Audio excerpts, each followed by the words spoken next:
All right, everybody. How you doing? It's News Debate. I am Lee, right here at the cusp of the weekend. Haven't done a lot of Friday shows, so hope it works out well. Great to have you here on News Debate. We're live over on Twitter Spaces, live on stereo, also live on twitch.tv/NEWZ debate and rumble.com/user/NEWZ debate at can't talk /NEWZ debate. Great to be with you, if I can talk. Patrice, my patreon.com/NEWZ debate supporter, has been with me over on Twitter Spaces since I first got there some time ago. And we just had Better Call Sal join us from Ireland. Patrice, how you doing? I'm doing good. I'm driving down the highway. Yeah, it sounds like you're in a hurricane. Does it? Oh, that's what I was trying to avoid. There's really some sorry. sort of, it almost sounds like wind, but it might just be the sound of driving. You know, when you're going fast enough, you get kind of a hum. I'm going about 80. Yeah, you are. All right. Well, does it sound bad? Should I No, it's fine. I was wait just until I get wondering home? no. I was just wondering what that sound was, and there it is. Now, Patrice, you are going 80. I don't think I've ever been on a road in the US that had a speed limit of 80. So you are speeding right now. A little bit. It finally got open. I came down from the hill country in Bee Cave, which was a mess, and went through downtown Austin, which is a mess. And once that opened up, I got myself over to the fast lane and we're flowing. How much are you speeding, though? What's the speed limit around them parts? 75. Oh, that's not bad. 5 over. Everyone goes 5 over. Yeah, that's fine.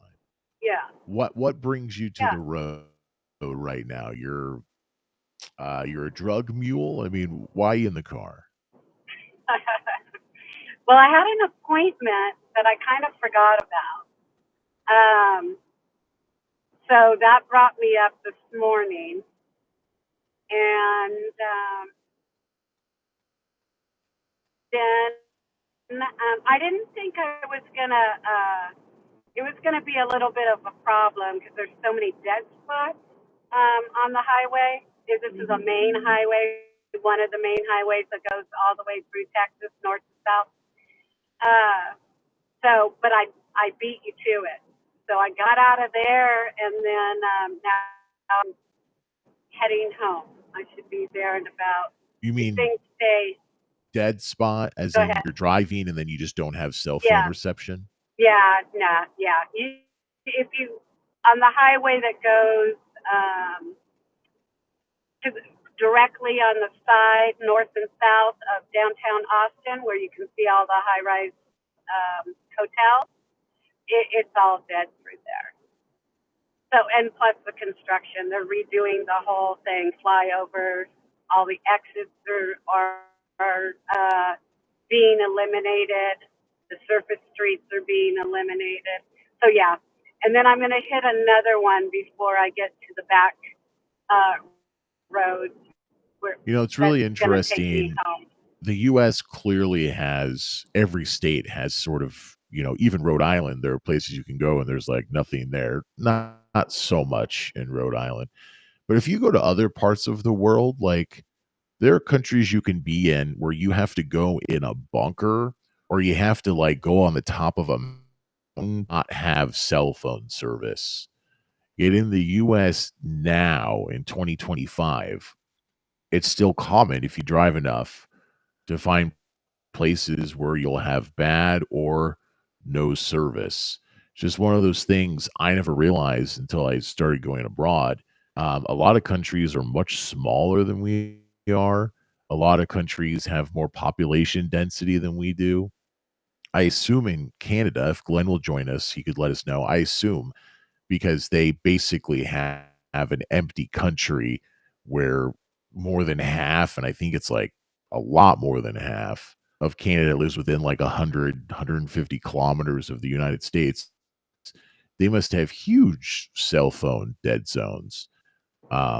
But no, if you go, well, I'll ask Better Call Sal in a moment when we get to her. But my guess is it's less common to find places in Ireland where your cell phone doesn't work than it is pretty much anywhere in the United States. What kind of car you drive in, Patrice? Right now, I'm in my truck. I have a Ram 1500 Hemi Hemi 4x4. So Okay, if so this is anybody, this is like a truck. Why do you have a this is a truck Dodge stop. instead of a Ford or a Chevy or a Toyota? Why the Dodge? I have nothing against Dodge, but you have a Dodge. Why the No, Dodge? I like them. Ford, find them on the road daily. I don't know. I like Dodge. I've had I've never had, but I keep my vehicles up, so I've never had any problems. And I have like really good top of the line all weather tires. You got to have those in Texas. Well, I So mean, no, every I car love it. can have It's all decked tires. out. So is it that So really Dodge? Do good. you think you get more bang for your buck? Is it is does it last you longer even if you keep it up? Do you think it Yeah. lasts longer than a Ford? Do you just like the Oh yeah. features? Is it a better I visual like it all. design? Oh yeah, my truck is pretty. They call it the Highway Princess. Hmm. I have a generator plug. I Hey, have an Bill, ace.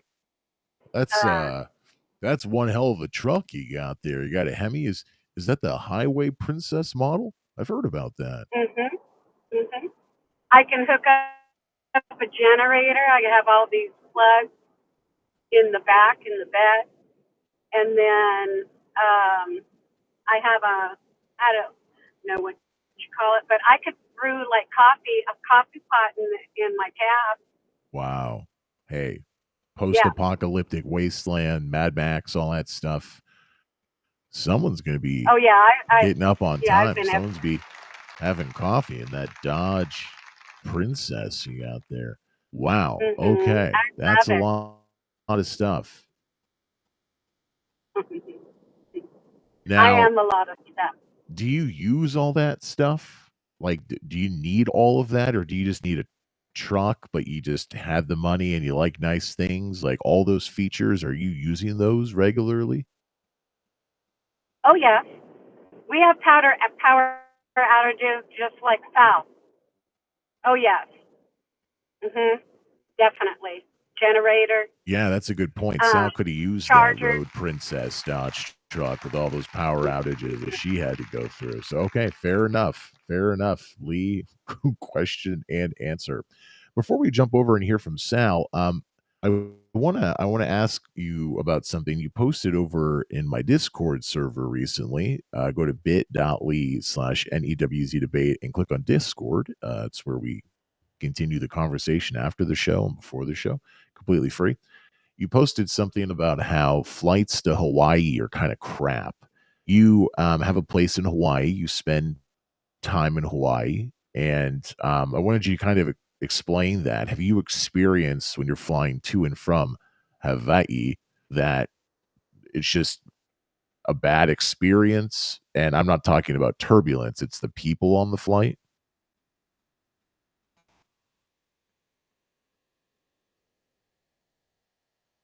Oh, and let's put that in the can. Let's do that in a moment, Patrice. Better Call Sal's just tweeted, I got to go in 5 minutes, and my hot take is about where the St. Patrick's Day parade comes from. Oh, it's right. St. Patrick's Day is this month, right?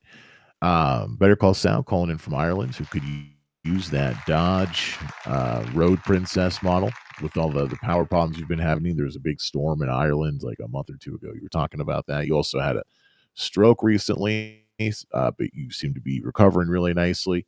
So, Sal, tell me about the St. Patrick's Day parade. I know that's a big deal in the US. Uh, um, Probably some cities like Chicago and others take it a little bit more seriously than others, but it's it's kind of like Halloween. We have those celebrations across the country, but you're from Ireland. So I'm interested, is it big there, or is it like probably many things having to do with Ireland? It's big here and it's kind of just mundane and normal when people Yeah, actually live in Ireland. yeah. We celebrate St. Patrick's Day every year. We have a parade every year.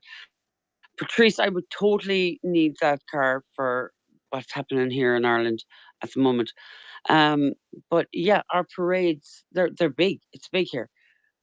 Um, Everything and everyone comes out. Not as big as the US, but that's the interesting point. Have you The seen in first St. Chicago, I think they They dye dye the they river dye the green. river green. Yeah, they dye the river green. But it's one of those things that went to America and came back because we never had St. Patrick's Day. The first ever St. Patrick's Day parade was in New York. Wow, America, more Irish than the actual Irish.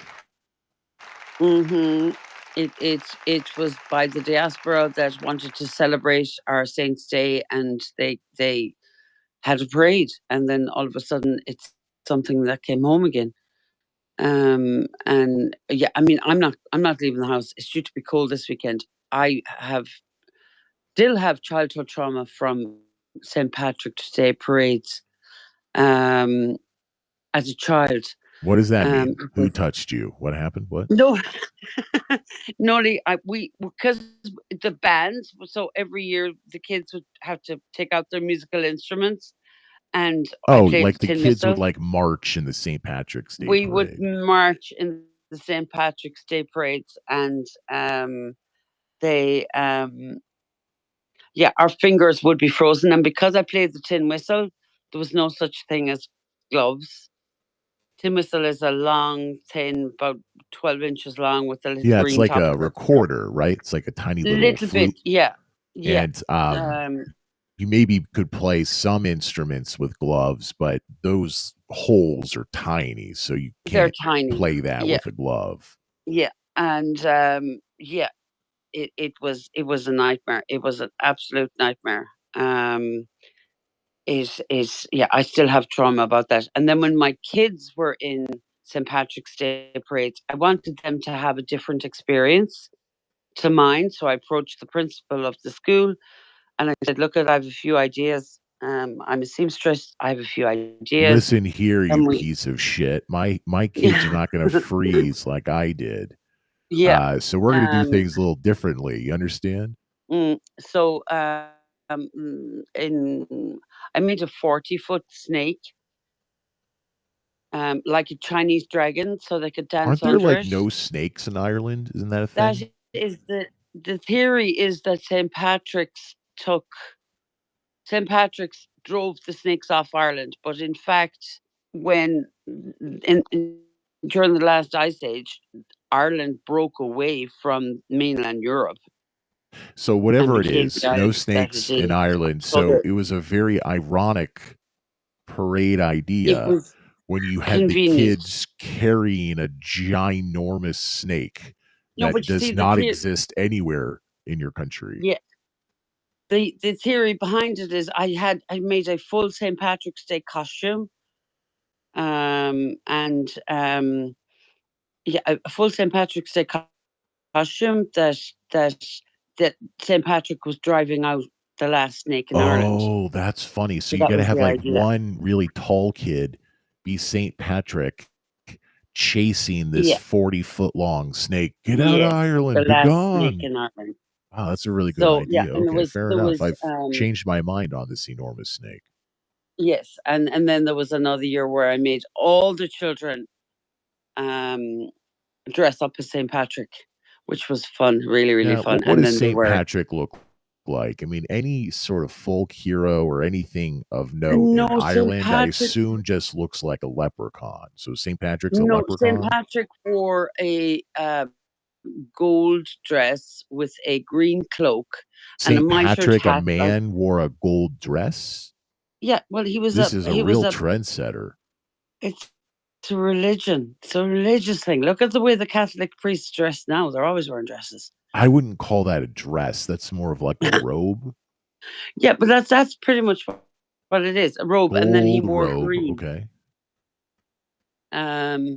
Because St. Patrick was originally a slave. He was stolen from Wales, and he was brought to Ireland, and he fell in love with Ireland so much when he was returned to his family in Wales, he Oh, wow. decided to St. come back. Patrick is not even Irish. No, he's Welsh. Oh, my God. Wow. Yep. I know. That's like finding out that George Washington is Canadian. That's disappointing. Or of English descent. Well, everybody, no, there's a lot of other yeah. thing going on, but at least government-wise, everybody was British at some point, so. Okay, that's interesting. In the US, St. Patrick's Day is kind of just get wasted day, but you're, like, outside at least some of the time. Is it less of that in Ireland? Oh, no, we get wasted. But isn't that just like a normal day in Ireland? How No, St. Patrick's Day not. different? No, St. Patrick's Day is very different. We go to the parade and then we come home or we go to the pub. I don't know anymore because I haven't done it in 30 years. Oh, you don't go to the parade. I mean, I know you're not marching with your flute, but you just don't go anymore. I just don't go. It's. I mean, in fairness, it's only the Irish that will have their national holiday in the middle of Baltic March. Yeah, not a strong choice, especially if it could. Is it his birthday? Why is it? Did they just choose March? I don't know. I have absolutely no idea. Well, whatever the case, I mean, December 25th is not Jesus's birthday, so you can move things around. Okay, so that's a good point. Yeah, even in the U.S., unless you live in like Texas or New Mexico or something, March is not a great state. A lot of the month, a lot of the time. Okay, so bad choices for timing. It's a parade, and then you go to the pub. The kids. I don't think I've ever seen a St. Patrick's Day that had kids marching because it is kind of an adult drinking holiday in the U.S. and we're more uptight about alcohol than you guys. But is that it? I can't think of anything else. Yeah, lots of green. Did you do the thing when you were young? If someone wasn't wearing green, you pinch them. You what now? Oh wow, we can tell her about this. Yeah, we're gonna out Irish the Irish lady. Heard of that. If you don't wear green, you get pinching. Pinch. You gotta have a little green on you on St. Patrick's Day. I have never in my 51 years heard that before, Lee. Yeah, well, that's because Americans are more Irish than the Irish. We invented St. Patrick's Day. Clearly, because that is the weirdest thing. We wear. Well, green is my favorite color, but not those Kelly greens, those traditional Irish greens. I'm more of an like olive a neon girl green or an olive. Okay, the other direction. I'm more olive or British Army green. If you had grown up in the U.S., what you would do is you would F with people, and they'd come at you with their fingers and be like, "We're gonna pinch you," and then you'd be like, "Look at these socks, you mother effers. We got olive green socks right here. You're not pinching me, or I'm gonna fucking kill you." So that's what you do. Is some people go all out and they're covered in green, so clearly you're not gonna be pinching them, and then other people, they'll be like, "Ah, look at this." And then if you forget and you're like 10, 11, 12, then you're like, I got to look at this pencil. This is a green pencil. I'm just going to carry this around with me. You try to figure it out. I got some green gum in my mouth. That counts. No, but that's a thing. That's a pinching thing. Other than that, it's a parade. And, oh man. Then you just get kind of wasted. It's just a party day. Trying to think.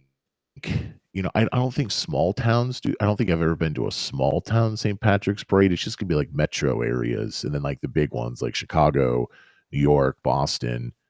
I bet like L.A. does a St. Patrick's Day parade, but I think Irishness is more East Coast, especially Northeast, And then Chicago, despite the fact that it's nowhere near the Northeast, it kind of shares a lot of similarities. Chicago's a lot more like New York than it is LA. So it gets rolled into that. It And would probably in have a very between. large, yeah, it would, Chicago would have a very large Irish population as well. Well, Irish American, we don't have a lot of The Irish Irish immigrants American. anymore. The Yeah, Irish wave has kind of ended. yeah, yeah. But yeah, when they start dyeing the rivers green, it's pretty serious. Yeah. It's probably not a good We don't. idea, but that's a well-known fact. You knew it. I knew it. Yeah, I don't live in Chicago. I've never even seen it. I just every year they always like, well, it's green again. yeah. I'm not sure what they use, but yeah. I mean, it's cool. I'm not denying it. It's just weird. It's weird, especially It because is. the Irish don't do any of that. No, no. But we're not responsible for the parade either. Now, like you But we said, will. it's We like will.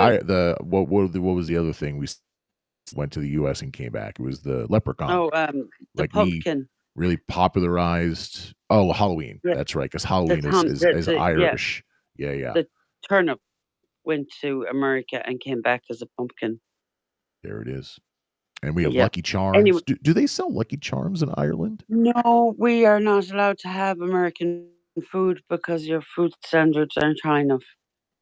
And if we No, that's not get, I true. mean, I get They could make Lucky Charms in no. Ireland. If they Yeah, don't you have it, see it's a that? choice.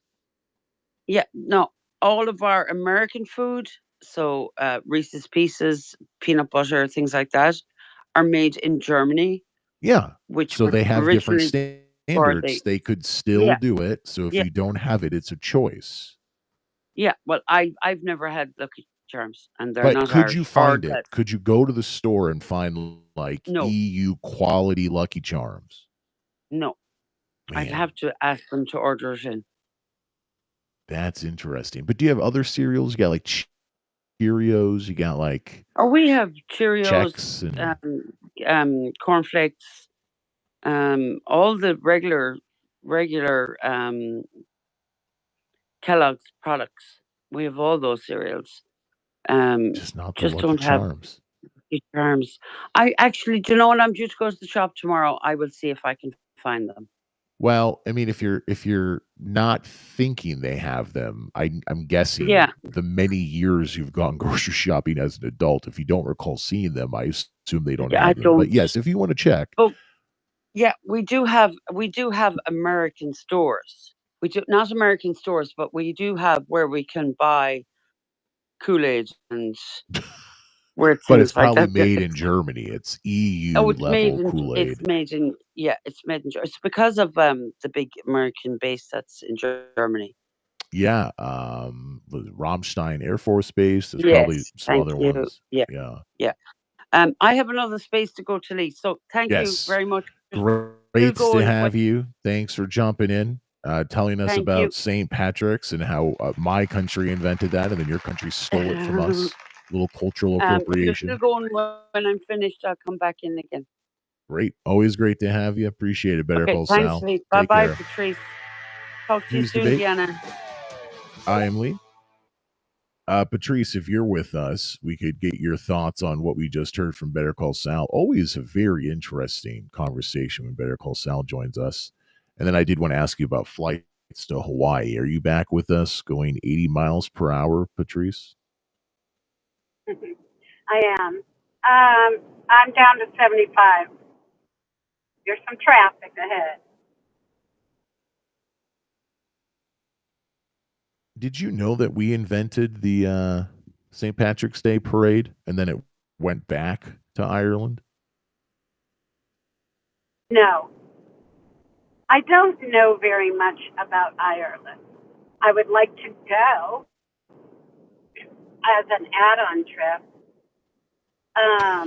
I wish Better Call And Sal I was could still do here. that, but You know, I'd like to go to your I country, not just of its own merit, but you know, if I'm going to France or I'm going to the UK or I'm going to Germany, yeah, I'll spend a couple yeah, days in Ireland. yes. I've met people from Ireland that come over to England. I've met a lot of people I I think it assume just it's hops. rather Hops. simple to Oh, do that. So I bet there's a lot of yeah, mixing, a lot of Brits in Ireland, a lot of Irish in the UK, and then of course you have Northern Ireland, and maybe they would call themselves Irish, but they're Brits. They're not Irish Irish. yeah. But I will be. I'll post a picture on St. Patty's Day. I'll have my green beads. Is there a big are you going to be That's in all I know. Texas? Is there going to be a parade you're going to go to? I will be in Texas, and I have absolutely no idea. The rivers are already green from spring break and all the Just Texas bacteria. pollution. We got that down. Oh yeah. Oh yeah. I mean, I bet Texas Oh. has some Irish heritage. You see redheads in Texas wearing cowboy boots and a cowboy hat. Got some red hair in there. Yeah. There may be one or two. Yeah. So let's transition over to Hawaii. You spend time, I Okay. think, every year in Hawaii, Texas, Utah, maybe some other places. Those are the ones you've mentioned on the show. And you posted over in my Discord server recently. Go to bit.ly/NEWZ debate. Click on my Discord link. It's free. It's where we hang out in between shows. Something about how it's not just made up. Flights to Hawaii are sometimes less than ideal, more so than if you're flying to Chicago or Austin, or you're flying to Atlanta or something like that. And I asked ChatGPT, gave me a few reasons why this is actually the case, but I want to hear it from the horse's mouth, someone who regularly does the long haul flight to and from Hawaii. Why does that suck? What's it like? Well, I think some of it may be over the water, the whole, pretty much the whole trip. People don't like that. I guess they'd rather crash on land. Uh, so they drink and they take Ambien and whatever else their self medication is, and they cause a lot of problems. So, uh, So yeah, and ChatGPT echoes some of those concerns. I think it's the duration, and I didn't think about mhm. being over the water. That's interesting. But then there's also a few other things, and then you can keep giving me your reasons. But I want to get your thoughts on what ChatGPT is telling me. I'll share this over on twitch.tv/NEWZ debate and also rumble.com/user/NEWZ debate. Yes, flights to Hawaii, as well as other long haul leisure destinations, can sometimes have more issues with disruptive passengers than shorter flights. Number one reason: alcohol consumption. So it's long. Also, it might be the start of vacation. And so, well, let's get it going. And, when you do anything, it's worse with alcohol, or maybe you won't do it at all. And then you drink a lot of alcohol, and that gets you going. Okay. So that's number one. Number two, as we just mentioned, it's a long flight. Depending on where you leave, like imagine if you fly New York to Hawaii, it's 5+ hours from the West Coast. So imagine that plus however much time you need to get to the West Coast from where you are. So you increase the likelihood of things like fatigue. People do stupid things when they're tired. They get irritable, and there's some conflict. This is interesting, Patrice. First time or infrequent travelers. If someone is going on a vacation and they've been saving up, or they just only can go on vacations from time to time and they just pick interesting places, you might have a lot of people going to Hawaii that have never taken a flight over the Pacific, who have never been over an ocean, who have never taken a flight more than a few hours, maybe never taken a flight at all. I didn't think about this. So ChatGPT says first time or infrequent travelers. It's a tourist destination, so they might not, the people going there, they might not be flying to Dubai all the time. So this can lead to people who don't understand how flights work. They don't understand flight etiquette. You know, if someone behind you needs some room, you don't recline the whole way. Well, hey, I can recline. Why would I change? It allows me to. Screw you. So you have some battles over that. Also, if they don't fly that often, they might be frustrated with how airlines rip everyone off now. We got some people over on stereo. Leave us a voice message and I'll play it here on the show. It's News Debate. I'm Lee, talking with my pal and patreon.com/NEWZ debate supporter Patrice. So she's my constant co-host. This one's interesting, talking about why flights to Hawaii are less good than other flights when it comes to the people around you. People might have higher expectations. So they're flying from I don't know, somewhere in Montana, and they're going on a trip of a lifetime to Hawaii. They might have an overly romanticized idea of their vacation.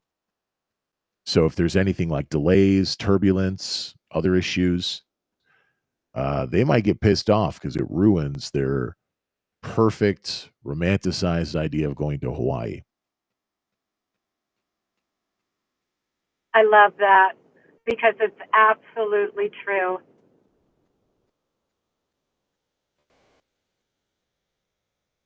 So when you fly to and from Hawaii, you have a house there, so it's something you do quite Yes. often. Are you seeing people on the plane who look like they've never been to Hawaii? Maybe they've never been on a plane before?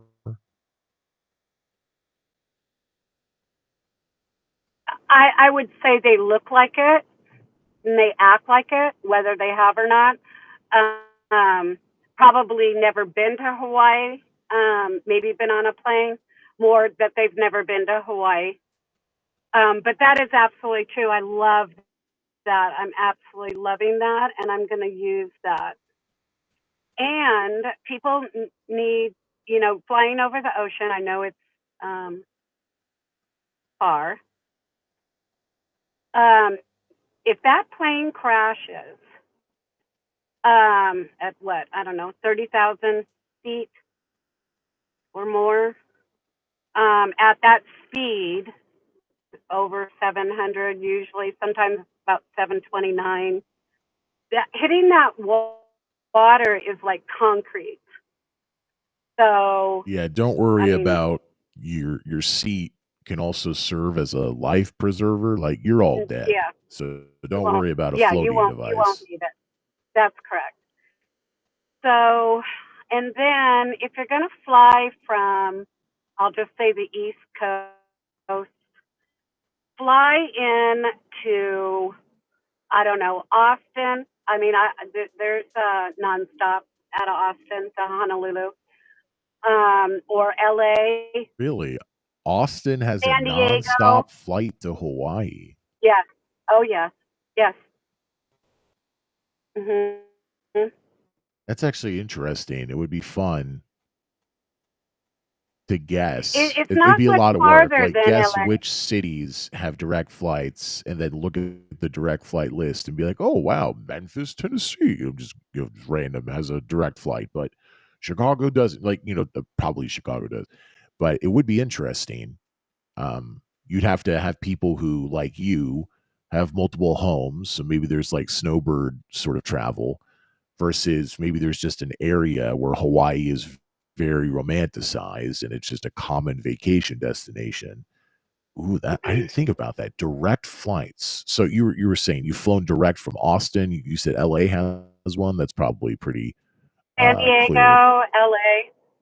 So if you're coming in from the East Coast, the best thing to do is to fly in to, I would say, San Diego or LA and spend the night.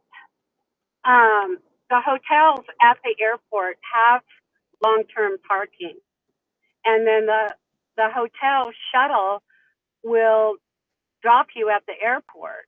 So now, going to Hawaii is not a cheap vacation. So perhaps No. people could take this advice to heart, but usually if you're taking a vacation, not only because of money, but if I'm taking a vacation, I wouldn't want to start my vacation before I get to my vacation. So I understand what you're saying, but at the same time, um, even though I trust your judgment, I would probably be like, hell no, I'm just gonna fly straight to Hawaii. But I should not listen to my intuition. You like you said, fly No, somewhere that no, has the direct flight, stay overnight, get on that plane and get to Hawaii. that's right. That's how you do it. Yes. So I asked ChatGPT a few major cities that have direct flights to Hawaii. Not surprised, LAX, San Francisco, Seattle. Portland, maybe a little surprised. Maybe I wouldn't have guessed that, but that makes sense. San Diego, like you said. Chicago. Chicago's a huge airport, so they probably have a direct flight about anywhere. Denver, that's also a big hub, so that makes some sense. Houston, Phoenix, Las Vegas. Okay, not sure because Vegas is its own destination, so you can fly direct, from destination to destination. New York, Boston. Oh, it didn't even mention Austin. So you said Austin has one as well, but it did mention Houston. So Yes. those are some big Yes. cities that have direct flights to Hawaii. Yes. And it's not much. It's not much farther than going out of LA. And then with the tailwinds, we talked about this one time on the show. With the tailwinds, when you leave Hawaii, it'll be 20, 30 minutes shorter flight. So, but yeah, I mean, and there's a lot of drinking time. Yeah, I mean, I've never had anything major happen. Are there a lot of Uh, Hawaiian shirts on a flight to and from yes, Hawaii? yes. Aloha shirt, the button down. Well, just the flower pattern that's like a Hawaiian shirt, right? Like people wear It's that called an when they're aloha. going to Yes, Hawaii, and then I guess you probably could buy them in Hawaii and they bring them home. yes. Uh huh. Yep, a lot. People wear. It's funny. They wear like what they think is Hawaii garb on the plane, and like they're gonna step off the plane onto the beach and go to a luau or something. It's funny. Well, when you get off the There's some plane, cost do they give you a lei, or is that only like really expensive airlines? only if you're on like a tour. They don't do that anymore unless So if I you're fly on a like tour or you're United or a private something like driver. that to Hawaii, I get off the plane, no one's handing me a flower necklace.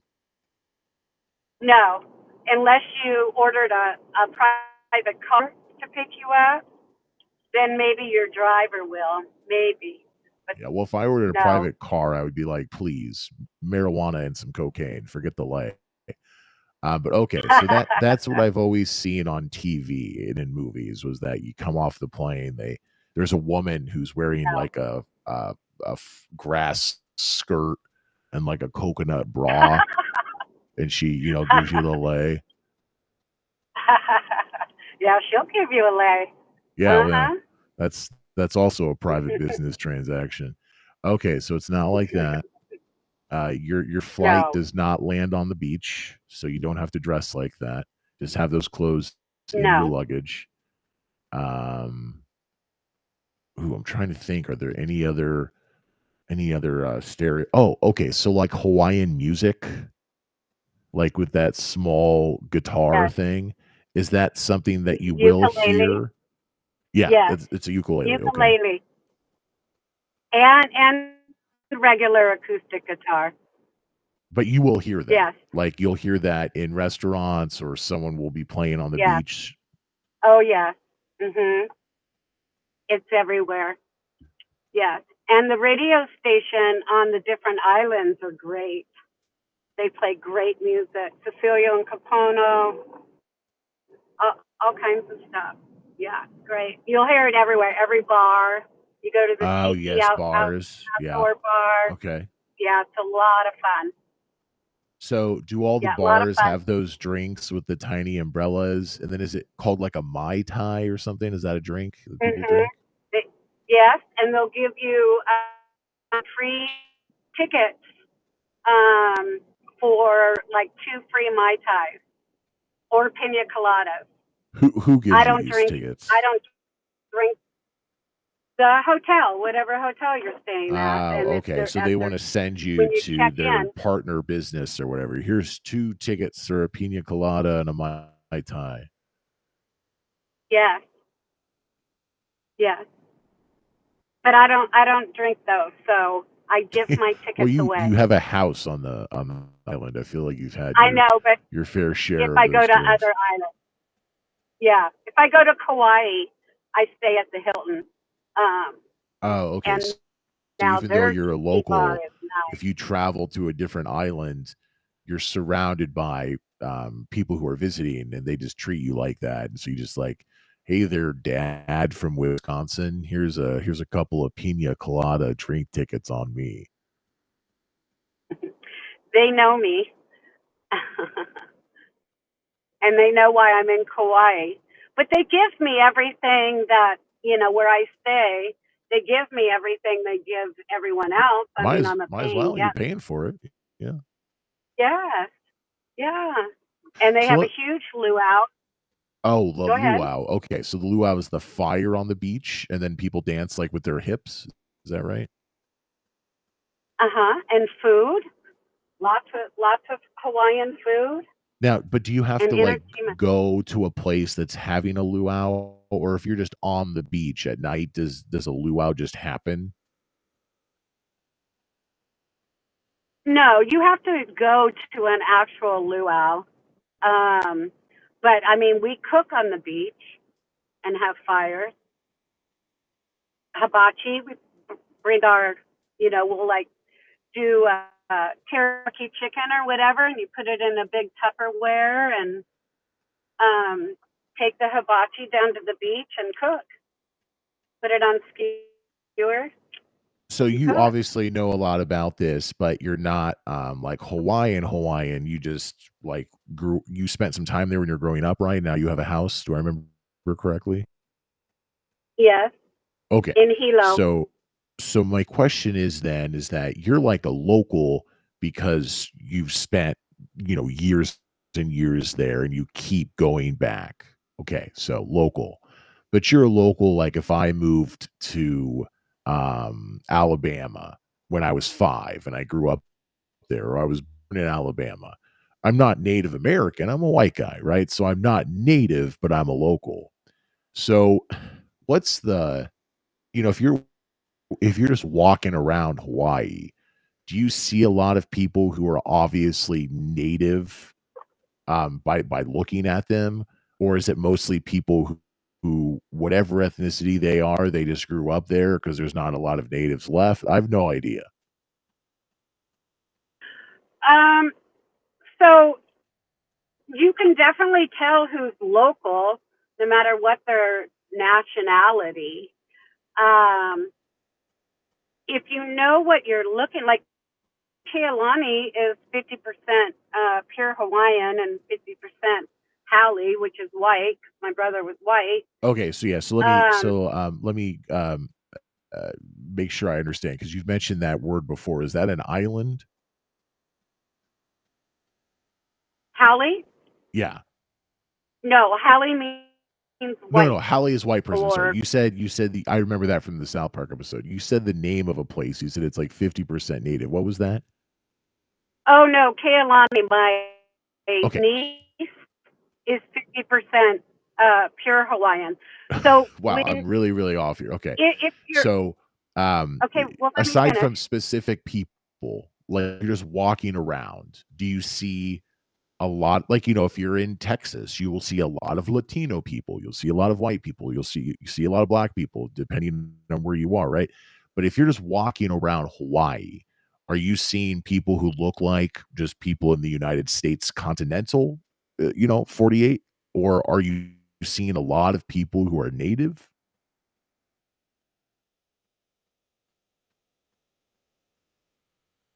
you're seeing a lot of people, I guess, what you're calling native people that Native have as in been like in. Native Uh, American, like people who are from that area generations as opposed to people who move there. yes, yes, yeah. I mean, it's a very condensed area. If you assimilate and you go to the right places instead of Waikiki, uh, you will be among native people. I would say 90% are going to be native and 10% are going to be tourists. Okay, Is so that what you're saying? that's a really high amount. Yeah, because I've never been to Hawaii. I have no idea. Yes. Is there a term like in the US with Central and South American ethnicity? It's confusing because we say Hispanic, we say Latino. Some people identify as subgroups like Chicano, Chican. So is there a term that can mean all native ethnic groups that I can keep saying instead of native? I know that white locals are often, I learned from South Park, called Hallies. That's funny. Is there a term for natives other than just native Hawaiian? Everybody just says local, just But local. you're also local. That's so it's not quite a good It's term. okay. No, uh, if you are born, raised, whatever nationality, or you've lived there for a long time, everybody just says local, Kama'aina. Oh, that's the Hawaiian local is Kama'aina. Yeah, and that, I mean, that's what they usually call me in Kauai because I'm coming back. Wow. Where Okay. I So used to live there and now I'm coming back. But local, everybody just, you're there's either such an local or you're a influx tourist. of tourists constantly that there's less of a distinction of here a long time, grew up here, but not ethnically native and been here forever and native. It's just well, we're all local and everybody else is not. Okay, that's interesting. Wow. And then so Yes, Hallie, that's is how it that is. an okay term or is that a bad term? No, Hallie's okay. It's not derogatory. And I so you're mean, not a Hallie because you're native, but if you had moved there like 2 years ago, you would be a Hallie? Or sorry, you're not native, I you're local. mean, I'm a I'm a Hallie local. I'm white. I mean, that's how it started, was white people. That's kind of how it started. Then it's kind of, a tourist. They'll always call them Hallies, no matter what their nationality is. Um, so maybe it's gone into the derogatory. I never take it Oh no, that way, but I was nobody. just guessing. I have no idea. I was just asking questions. Yeah, no, I was just saying. I mean, it's. I don't know. It could be. I think it's in the context. Okay, yeah. You Someone know. screams, "Get out of here, Hallie." That's a little different than be like, "Hey, it's a Hallie." Also in the Yeah. South Park episode, they had a card for discounts because they were like local Hawaiian people, and you got that if you live there versus just visiting. Does that card exist? No. Do you use like a driver's license? If you have a Hawaiian driver's license, can you get discounts? Because I believe in Las Vegas, if you actually live in Las Vegas, they give discounts. You have to prove you live in Las Vegas, and I assume you do that like with your driver's license, just an ID. Yes, you can. Because you live there, you can go to shows for a discount. Yeah, and if you hop from island to island, because people do that in business and traveling, most of those hopper planes from island to island or will be filled with business people coming from the other islands on into Oahu and Honolulu and Waikiki. So you can easily get a flight for 25, 50 bucks. And are these flights that are just small planes that land at the airport, or are these like water planes? What's a hop from island to island plane like? Well, I think Hawaiian Airlines, they're real small planes do them, but most of them are like prop planes. They don't land on the water, but they have propellers. Yeah, as opposed to jet engines. So they have a propeller and then Hmm. you like go land probably at a small regional airport or something. Okay, wow. And then is there Yeah. I know Hawaii is not like a paradise that is just 24/7 great weather, but it does have hot weather, and I think generally it has good weather from what I understand. But if you visit in like January, is it cold or is it still warm? It, it, it's cold for Hawaii. I mean, if you wear a sweatshirt, they you, everybody thinks you're freezing. So, but I mean, it just flooded really bad. I mean, people were riding jet skis. It just flooded a few months back. And you had So, those really I bad mean, fires, right, in the last year or two? in Lahaina, that was absolutely, absolutely horrible. Um, so, I mean, I've been in a few hurricanes there. I mean, they're pretty gnarly. Um, but I mean, and not all the storms hit every island. I mean, they could hit, let's see, the Big Island and not hit Maui, or it could hit Oahu. I've been in hurricanes only on Oahu when I was growing up. Um, they could hit Oahu and not the other islands. It just You ever depends have on how it's to going. evacuate? Are they bad like in Florida and in the South sometimes, or like they have mandatory evacuations, or Tsunami. is Yeah, I haven't. Kealani has. You have to go to higher ground when they have a tsunami warning. But then, it doesn't really happen, but you want to do it. And I wasn't but there not during just the for the Lahaina like, I fire. mean, it's like every year some part of Florida has a mandatory evacuation. So it sounds like Not like Hawaii that. has storms, but they're not like that. Mm-mm. No, they're not like that. They're not like And that. then And usually they conversely, blow I'm sorry, go through. on. I'm sorry. Usually they blow through pretty quickly, right? So, I mean, you Yeah, have it in Florida is a lot Florida, bigger than and then Hawaii. Yeah. yeah, and then going up that coast. So yeah, it's a whole different thing. It blows through. And then so conversely, you said January, it's cold for Hawaii, but for other people, probably not. Um, Right. is like July in Hawaii like terribly hot? Is that not a good time to visit? I don't find it ever terribly hot. People aren't going to like the humidity, but then you get the trade winds, and then usually it rains, Uh, at least lightly every day and cools everything off. But you get that ocean breeze all yeah, the you're time. surrounded by So, water. hmm but I mean, it can get hot for people that um, you know don't like I have friends up in the PNW that I mean they don't even like it over 70. So yeah, I mean yeah, Stay I guess inside. it get hot.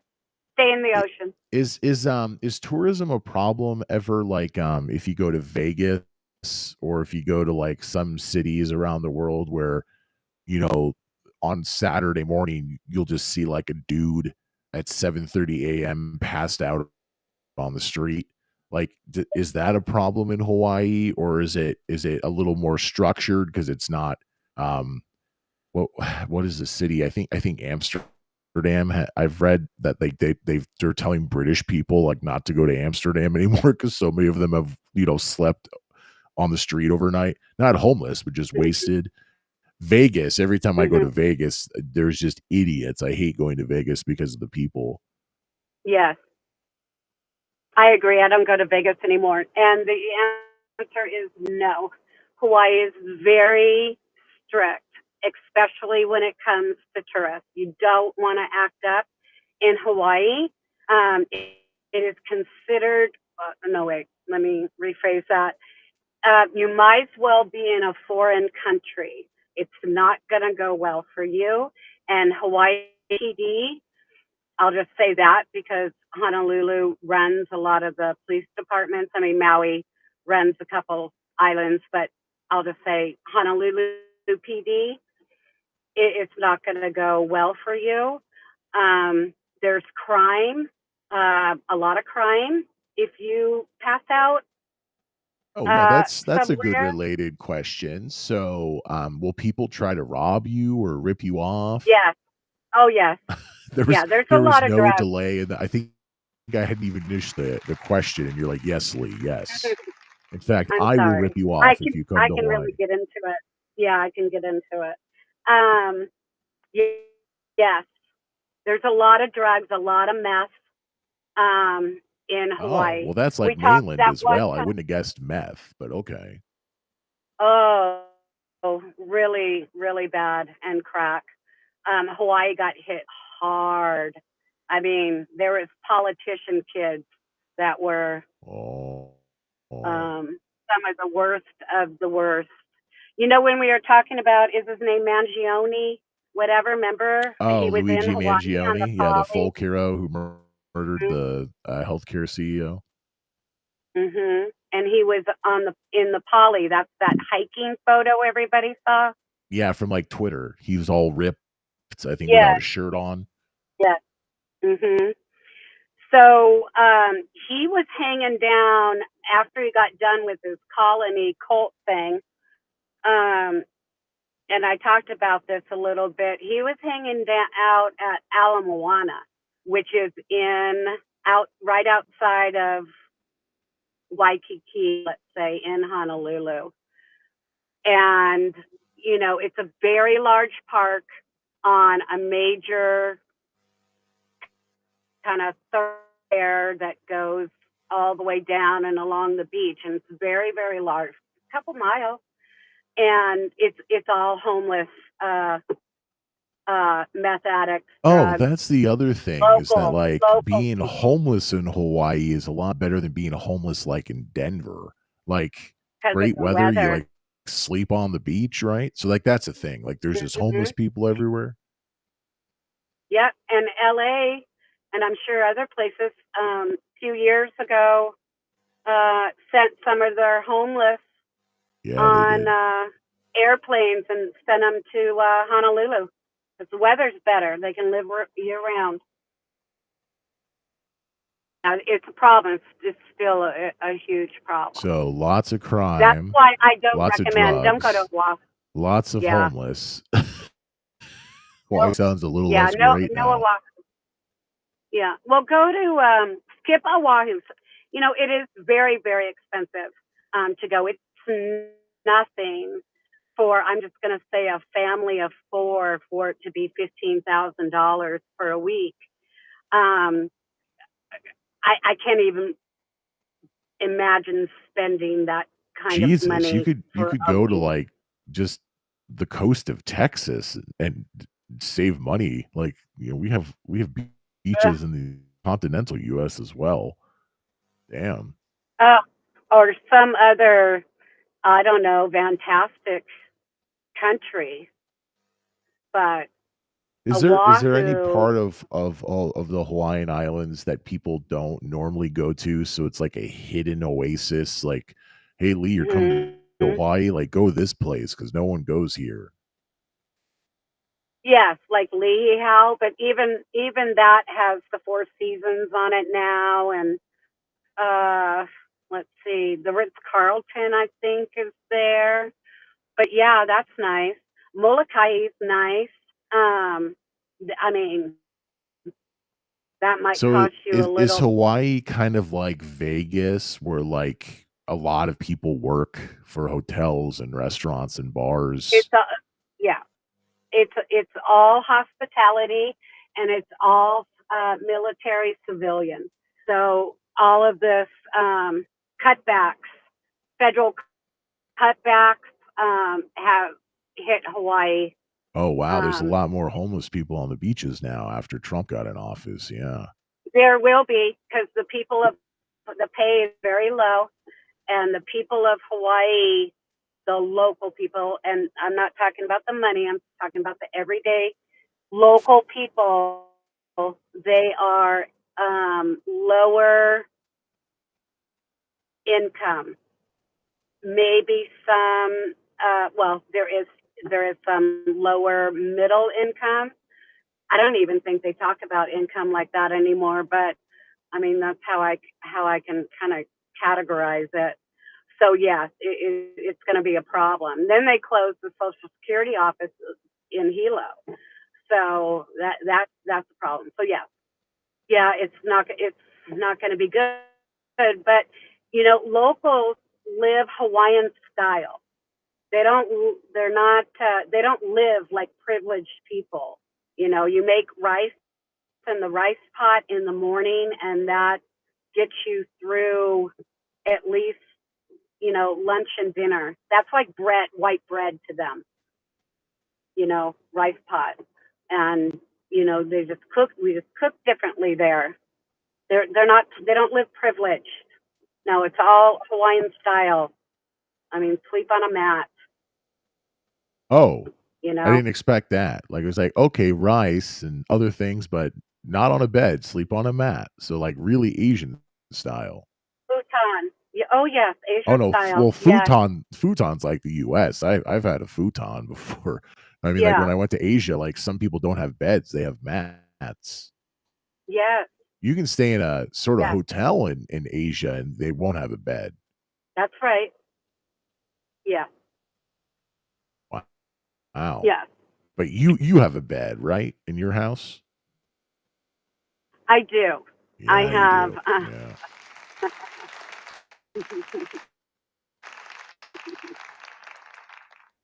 So you I mentioned do. making rice and then, like, eating that, and it lasts, like, a good portion of the day.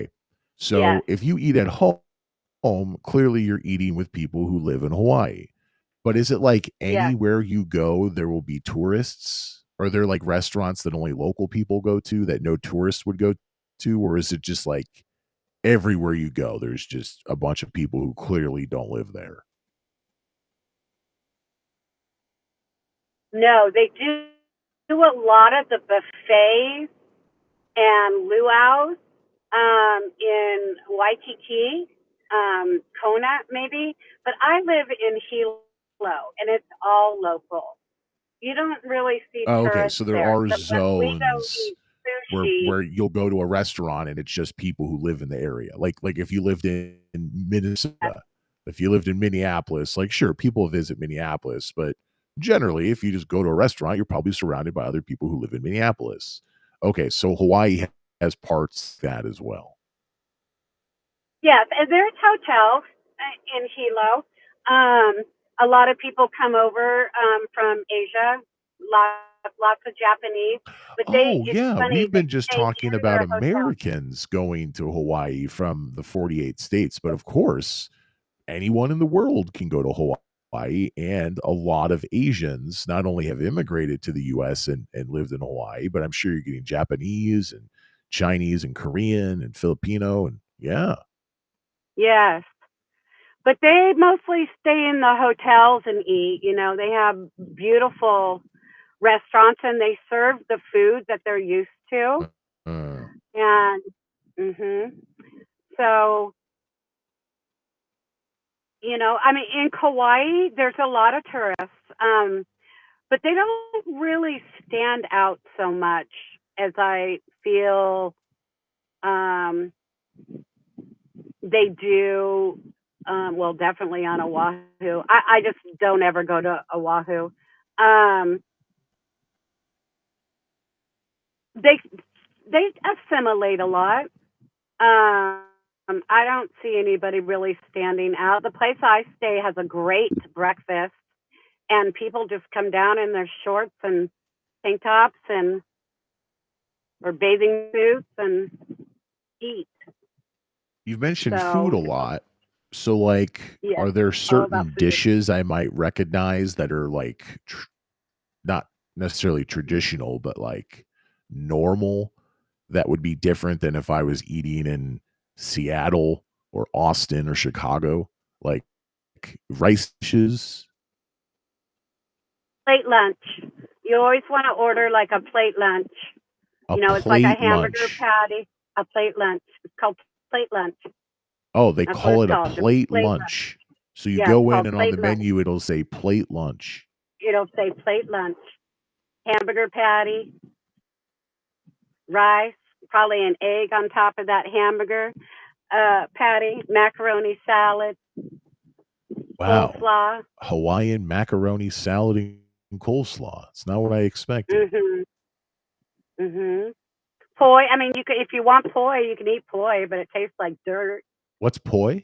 You can have poi. It's a plant.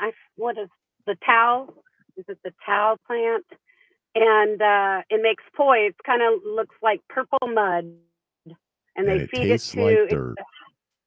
It tastes like dirt, and they feed it to the babies. It's very good for you. It's high in protein. It's baby Take food. that, young kids. Wow. Mhm. Mhm. It's baby food. Let me think. Lots of sushi. Lots of uh Are there, uh like, any, like, native ethnic Hawaii? Because sushi, clearly comes from Japan, and I know there are a lot of Japanese people in Kahlua Hawaii. pig. Kahlua pig. Kahlua pig is a whole pig put in the ground in a pit. Oh, in a pit? Okay. So not like on In a a pit. big rotating, piece of No, in the metal, ground. but in the ground. Mhm. Okay. In the ground. Banana leaves all day long. I mean, there's just a lot. Lao Lao. Ugh. You can have some Lao Lao. I'll give it all to you. You can have What's my Lao plate Lao? too. It's like it's like Kahlua pig, but it's mixed with like spinach, Hawaiian kind of spinach. It's terrible. Ooh, Hawaiian Lao spinach. Lao. Okay. It's Hmm. awful. Wow, it's awful. Absolutely Alright. awful. And that's from a local. Don't try the Lao Lao. Wow, alright. Hmm. Yeah. You can have steaks from the Big Island. Big Island cattle are really nice. But that must be, like, ridiculously expensive because everything in Hawaii is Yeah. expensive. So if you had a steak from Hawaii in Hawaii, that's probably up there, right? Yeah, oh yeah. It's expensive, but it's delicious. Wow, okay. Wow. Worth your time and effort and your money. Whew. I would just go somewhere where I mean, you travel a lot. I would go somewhere where you really kind of want to see the local um, beaches and the local people and the local food, and it's very casual, and no one's going to bother you.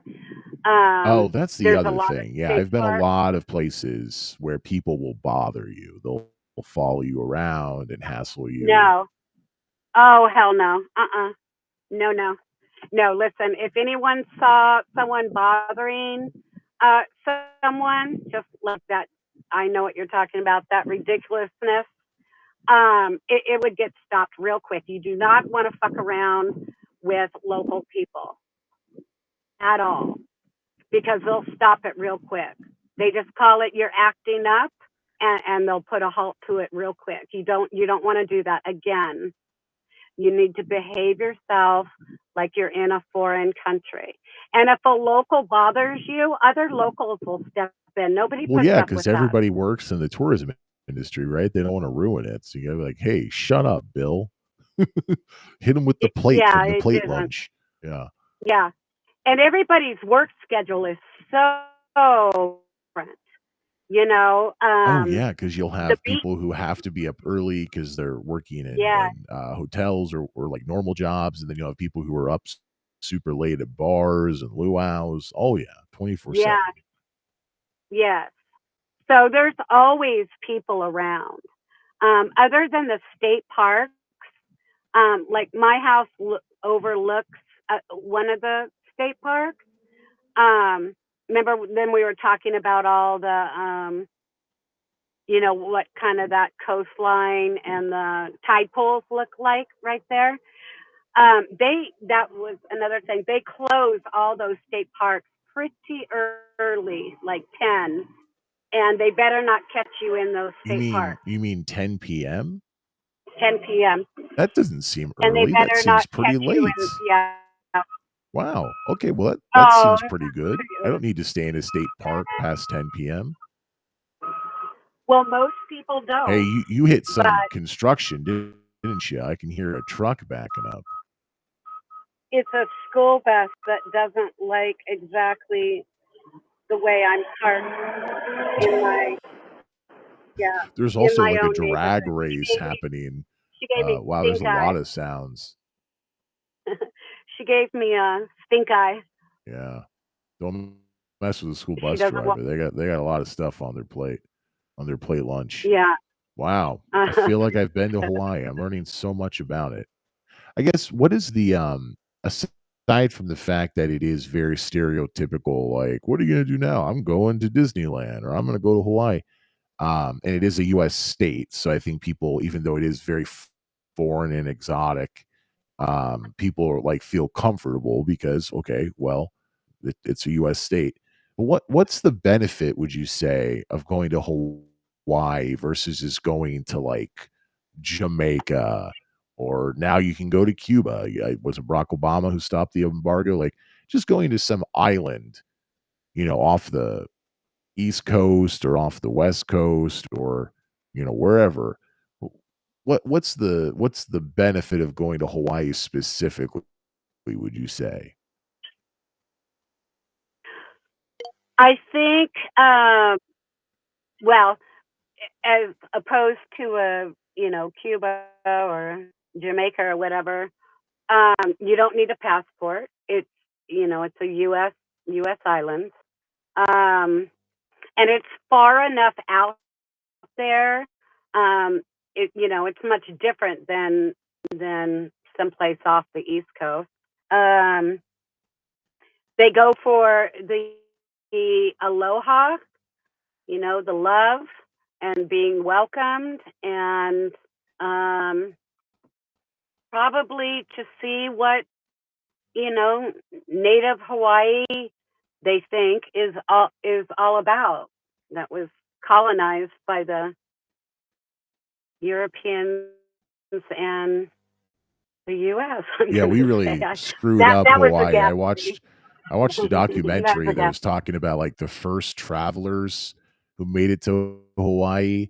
Like everything was really nice, and I think they like wrote down accounts of how attractive the Hawaiian people were, and then they went back like many years later, and they had brought all these diseases with them, like is very, just Yeah, around the world.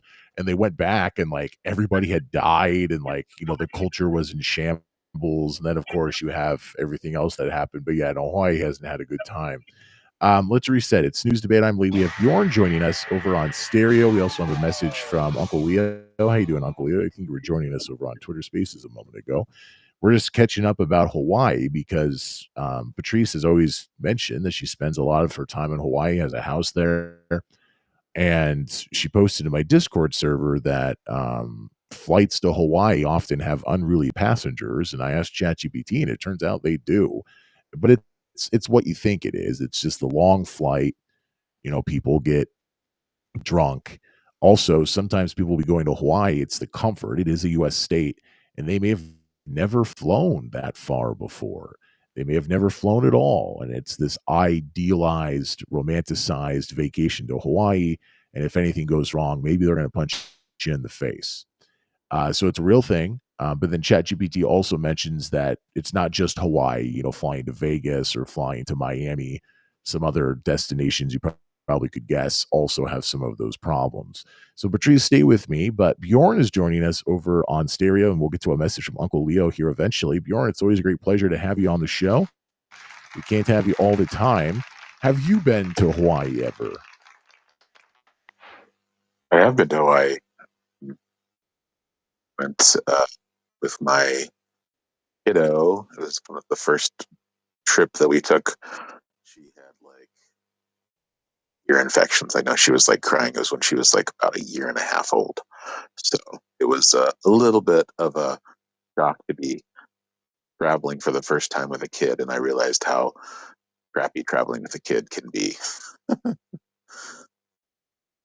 But yeah, I mean, Hawaii is great. I've been to Hawaii and Jamaica, and they're completely different places. And yeah, I mean, I think like kind of like what you're mentioning is that culturally, there's not a huge like shock to the system going to Hawaii versus like going to like Jamaica or you know Belize or Thailand or wherever you want to go. Clearly, like there are cultural differences, but you go and you still go to Costco and get your whatever before you go to your thing. I mean, so it's like yes, it's different. There's clearly different cultural things there, but it's not as like shocking, I think, for people who are like not used to traveling. So, I mean, it's kind of like fun, but it doesn't necessarily like it doesn't have that exotic appeal. Maybe as like if you want to go somewhere that's you're really in a different place with different rules, different laws, and different forms of government, money, or language, or other things like that. So I was in a. They also mentioned that, like you said, screwing people up. There's a there was a famous like leper colony there. Leprosy is now renamed as Hansen's disease. The guy that discovered it. It feels less mean to say leprosy, but there's this colony there, folks, and nobody would basically like go there. This is in Hawaii, I believe. I think, and it was like a priest, and he became the person who basically took care of all these people over and over again, and like nobody else would do it. He ended up catching leprosy himself. So it was an interesting story if you want to read about it. Like look at leprosy and this priest. I think it was I don't remember the guy's name, but kind of an interesting. I think they made him a saint, but yeah, such a interesting, troubled, sad past of kind of all the things that we did to Hawaii to obtain it as a state. Colonize is a good word.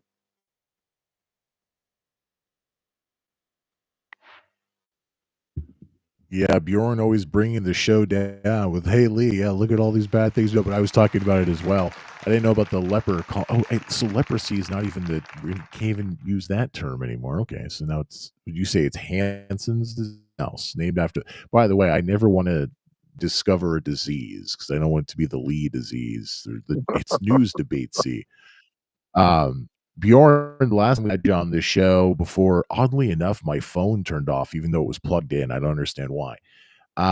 We were talking about all the cuts and how that's affecting healthcare and stuff. So we could go back to that.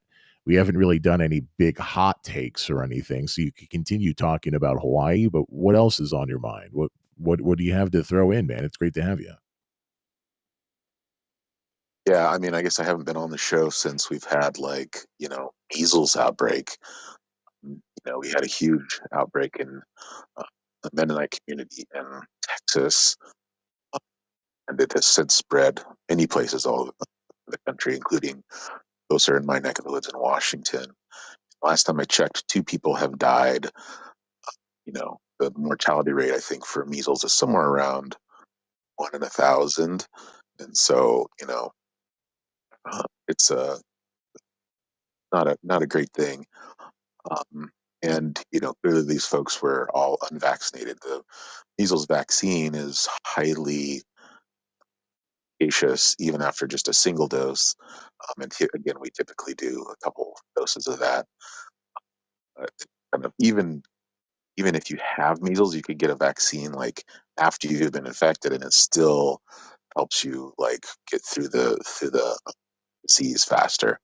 But yeah, it's just really sad. There's also a strange thing called SSPE. I think it's called subacute sclerosing panencephalitis, which is a weird thing about measles is that after you've had measles and you've gotten better, then 8 years later, you could still get this like terrible brain disease where you have basically you start like losing your cognition as like a teenager or something, and then you just can die and have seizures. So it's pretty terrible overall. Again, there are reasons why we vaccinate against measles because it's can be pretty gnarly.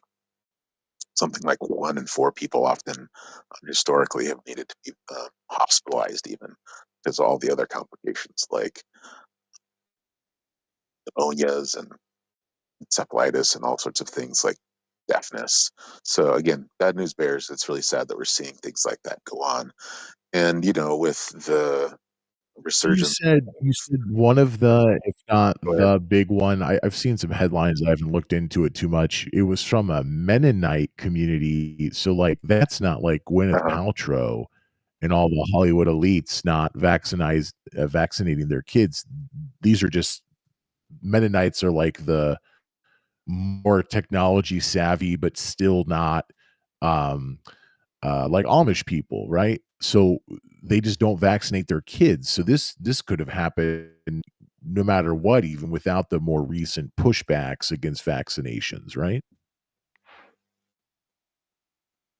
Yeah, there's lots of different flavors of Mennonites. There could be some Mennonites that are very close. You may not know. I mean, I can't say that I would be able to tell the difference by looking at their clothes and their dress, whether they were different from Amish people. But then there are also Mennonites who are, very, technologically set, drive cars, do all the things.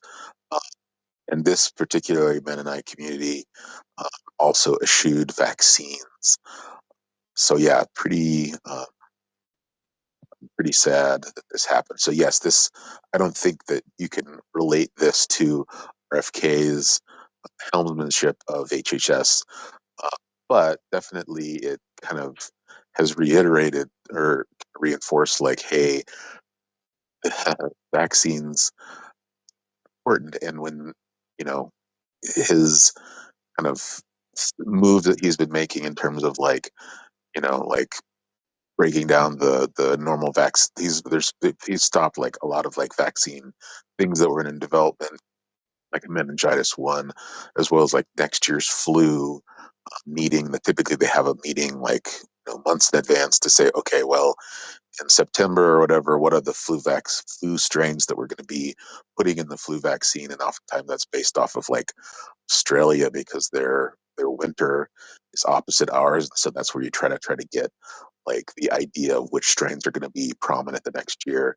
And as far as I know, that meeting is canceled. And so all of the vaccines that were in development, other things besides flu and other things have been like put on hold. And there's this new push to like block all of the mRNA vaccines.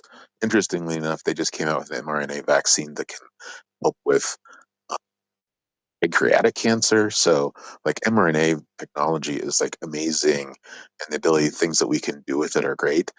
And if we have RFK kind of putting the stops on these things, we're going to reduce the progress and that we potentially could have from this. So I don't know, kind of concerning as he continues to promulgate the completely false that autism is caused by vaccines, and so which has been debunked hundreds and hundreds of thousands of And times. just how sad is it that when we have this stoppage in the United States that it could really just stop these for the world. Like it's what I always say about Ukraine. It's like, show me where the United States is in Europe. Certainly not next to Ukraine. Oh, it's not in Europe at all. Why are we supporting Ukraine? So even though Trump's crazy, when he cuts off aid to Ukraine, it resumed, and now they're on like the 30-day no fighting thing. But I think everything he does that I read about, I'm like, hey, buried deep in this, away from all the Trumpisms, there's some truth here. Like, why do we lead on this? Like, I mean, what was it called? What was the Operation Straight Ahead or whatever it was when Trump put billions of dollars into the vaccines and we saved the world during COVID, and he doesn't get credit for that. The United States never gets credit for that. Um, why does that have to be us? Like, so if we're not going to do all these things, like, why are the other countries not picking up the slack? Well, I think a lot of countries do. I mean, like India had their own COVID vaccine, which wasn't great. Russia had their own COVID vaccine. So other places do it. But, in terms of just like our, part of it has to do with um, kind of like what you're saying is that we do have a lot of uh, research that we do uh, that's funded by the NIH, and so we become the people who find these innovative ways to do medical treatments and come out with new vaccines and new techniques or new surgeries.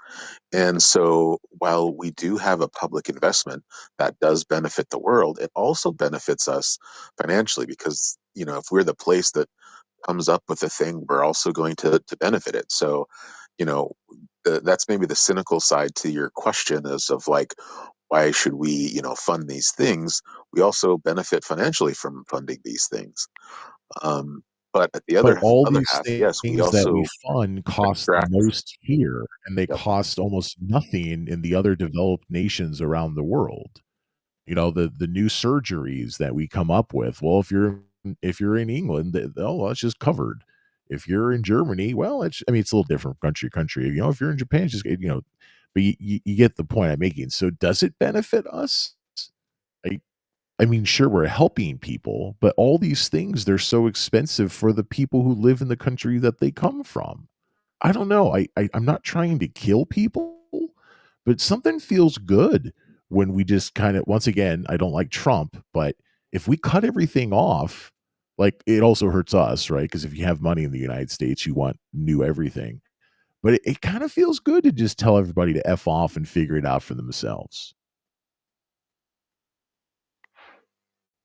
Yeah, I think that, it kind of depends on, the model. I mean, I would say that United States has been a kind of like paragon or bastion of medical research, of, finance, of everything in the whole world. We clearly have, a higher GDP than anyone. We have, and thus we, know, attract a lot of people that are, from all over the world who are interested in doing the research in some of the only places where it's done. We have people who fly here from the Middle East and come and get their medical care here. So, like, there are things that happen in the United States that don't happen anywhere else. We have, you know, those sort of like, we're like the center of a lot of these things. Now, that being said, it's not saying that they don't do some of those things in Europe, but it is more focused on like cost saving care and like, in the UK, they're going to do things differently. They have different standards of care. And you can argue that those things, the way that they do them are better because they're more cost efficient. And clearly they are. But some people also argue that if you have money, then the United States is the best place to get care. Now, if you look at our system, because we have cost things that you were describing, if you don't have money, it's a really not great place to get care. And so it's like that weird kind of thing. On average, we have worse care than Europe. But if you've got the money, we probably have some of the best care in the world, arguably, in terms of like assistive technology, latest medications, latest drugs, and all those sort of things. And so it's kind of a little bit strange. And I guess the question is, do we want to continue to be the hub and the center for medical technology and innovation or not? I mean, we don't have to like do the brain drain where we get all like the smartest European and Asian, scientists who want to come here and do the thing. If we're going to like stop being that, then that's going to shift to other places, into Europe and other places in China. And those things are possible. But I guess I argue that, if we want to be, America first, or MAGA, if you will, then why are we like cutting the knees off of our like R&D machine that has like kept us so technologically ahead of the rest of the world? Yeah, to talk about MAGA, I don't think Trump is going to do this, but I think you could do this with what Trump's doing now and then just do other things in addition that he will not do. But to say make America great again, if you had like some really bad illnesses in the 1950s, yes, it would cost money, but it costs so much more now. It's like, rich to poor in the 1950s was a smaller amount than it is now. So just everything has gotten worse in the United States.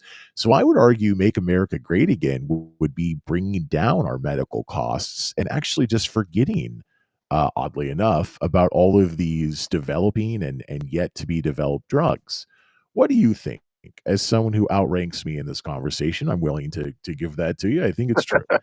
Someone who works in the medical field, um, is it not better to just focus on making sure that the tens of millions of people in the United States who have no healthcare coverage and the tens of millions of people who are underinsured and are worried about max payouts and deductibles and all that stuff, shouldn't we just forget about new technology because the technology we've had for some time could actually help these tens of millions of people that it's not helping?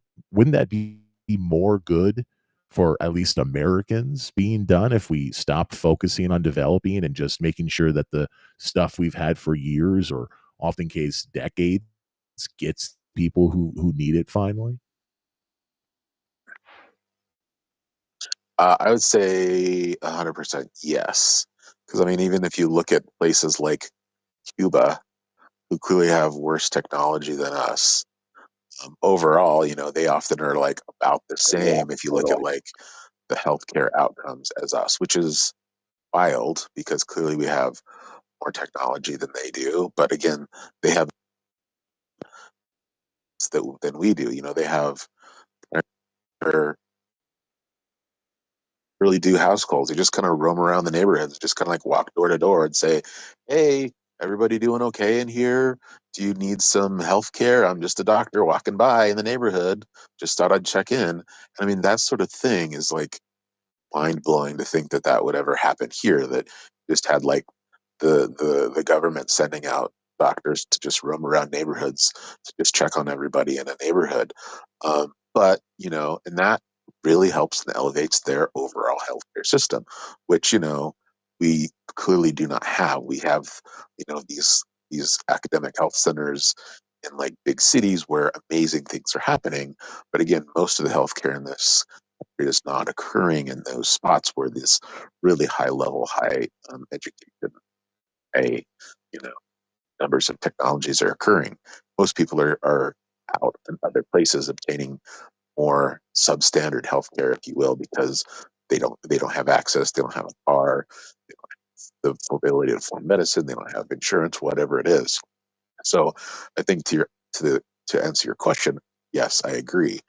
But the question is like, you know, do if we again cut off us from planning for pandemics or multi-drug resistant bacteria and all these other things, this could also harm the whole world. Again, I guess your argument is, should we be, the doctor of the world or the medical research area of the world because we're spending so much money on it? I guess, again, I would argue that we have the money to do it. I guess, again, that's an argument that people say we do or do not because of our budget shortfalls. But, I guess I am remiss to like give up the title of like the medical innovation hub of the world, because Donald Trump doesn't want to like pay for like the secretaries to be able to help do medical research. So that's what we're talking about. His the thing that he's cut off on some of the research is like you can't spend money on buildings or people to help like fund the actual science. The whole idea that you could only like fund actual like I don't know test tubes. I don't know what he's thinking medical research is, but it means that you have teams of people. Sometimes that's a janitor to clean up after the goo. You do expect like the scientist to go around and like do the dishes. I don't really know, or like have a hut. We're only going to do it in tents. I don't know, but it's the whole idea that we're just going to start like cutting these research because you can just might as well say we're not going to do research, and it's already affecting you know um, places all over the country in terms of how we're going to kind of move forward. I mean, I guess you can argue that there is waste in everything, and so like if you make the people tighten the belts, then maybe they're still going to get things done, but they're going to do it in cheap manager. And I think that's the whole idea of Doge is it's like we're just going to chop everything down indiscriminately, and we'll see what happens after the dust settles. And it just seems like a really bad way to like run a government or kind of like do things, in my opinion.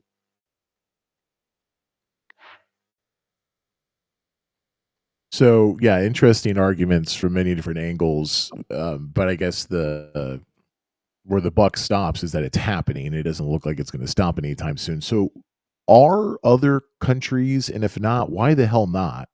Are other countries not like sending messages and just running like advertisements in the New York Times, like out of work, come to Germany, come to China, come to Japan? Like, isn't this an opportunity for all of these other nations to finally do their parts? Well, I mean, I think that, I mean, there's medical research going on all over the world. They've never stopped. But I guess, the question is like how much money There are a do they lot have of in their budgets militaries and to troops around the world, but we're the world police. So yes, there is research, but just like the NATO members who don't pay their 2%, I don't think it's a stretch to say finally do their part. yeah, and I mean, good, it's a good question. Um, but I will say that we benefit from, European and, Japanese studies as well.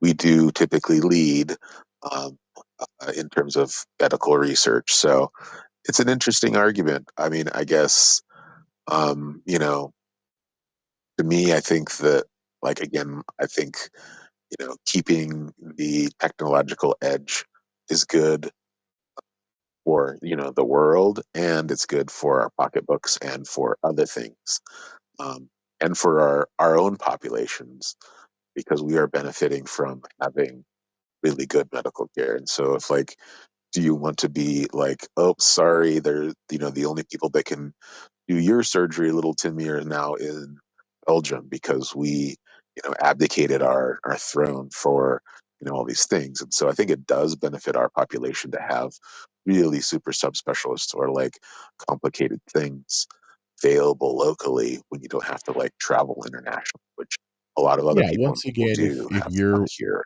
the higher level people who can pay for all this stuff, and it's not a problem, because I think your average person is more like John Q than Timmy, who's sorry you can't get the surgery. Well, Timmy probably wasn't going to get the surgery anyways. But my specific question is, do you know about any governments who are like, come to us?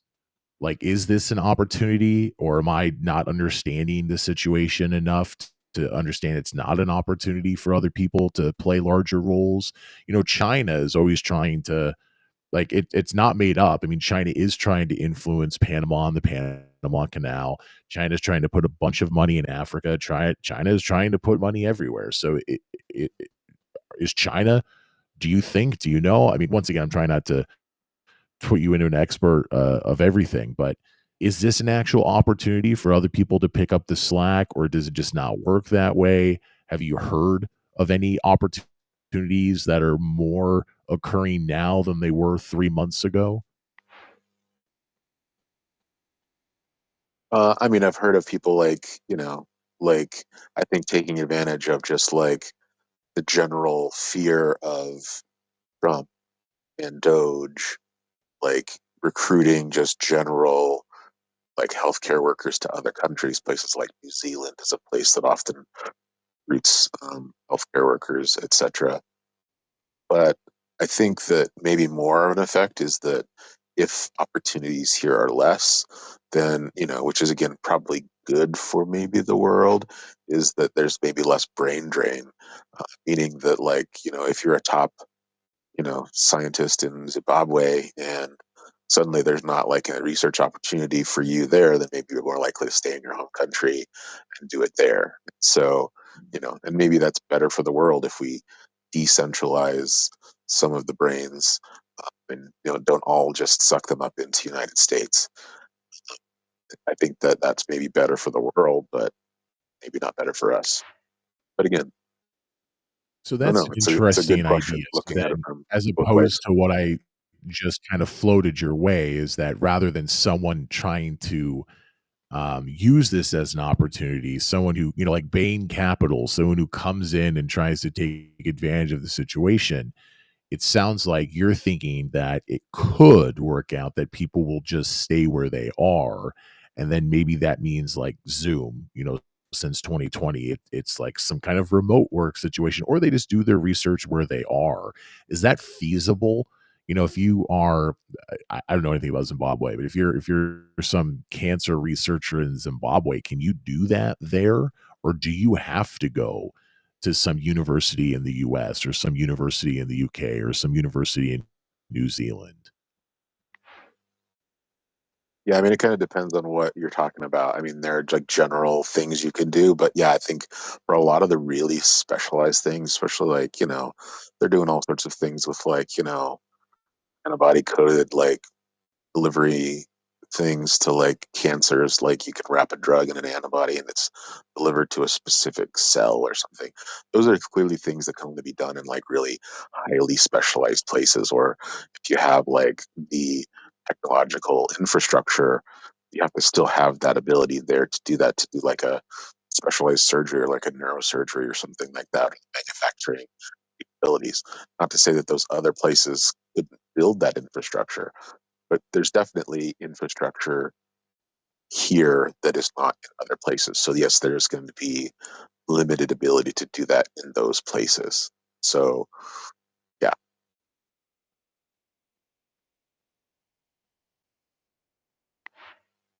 So thus far in this conversation, we've been talking mostly about research, specifically medical research, and how that does not seem to be, at least amongst the two of us, putting our heads together. Hey, go look at Germany. They're picking up the slack and telling everybody to go over there. It's more of, okay, well, maybe people just will not be coming to the US and they do it where they are. If we look at foreign aid, you've talked about how you met your wife, who also works in the medical field. You both were volunteering. I can't remember exactly where. I think it was like somewhere close to Florida, and you guys were doing some medical work. I don't know what organization that was through, but USAID, USAID, is basically on fire right now. Um, is there any chance, do you think, once again, I'm not trying to make you an expert in everything, but from what you understand, what you know from your own personal experiences, is it like the UN could kick in, or like France could increase its foreign aid, or those poor people just going to die of horrible diseases and hunger around the world where we're not helping anymore?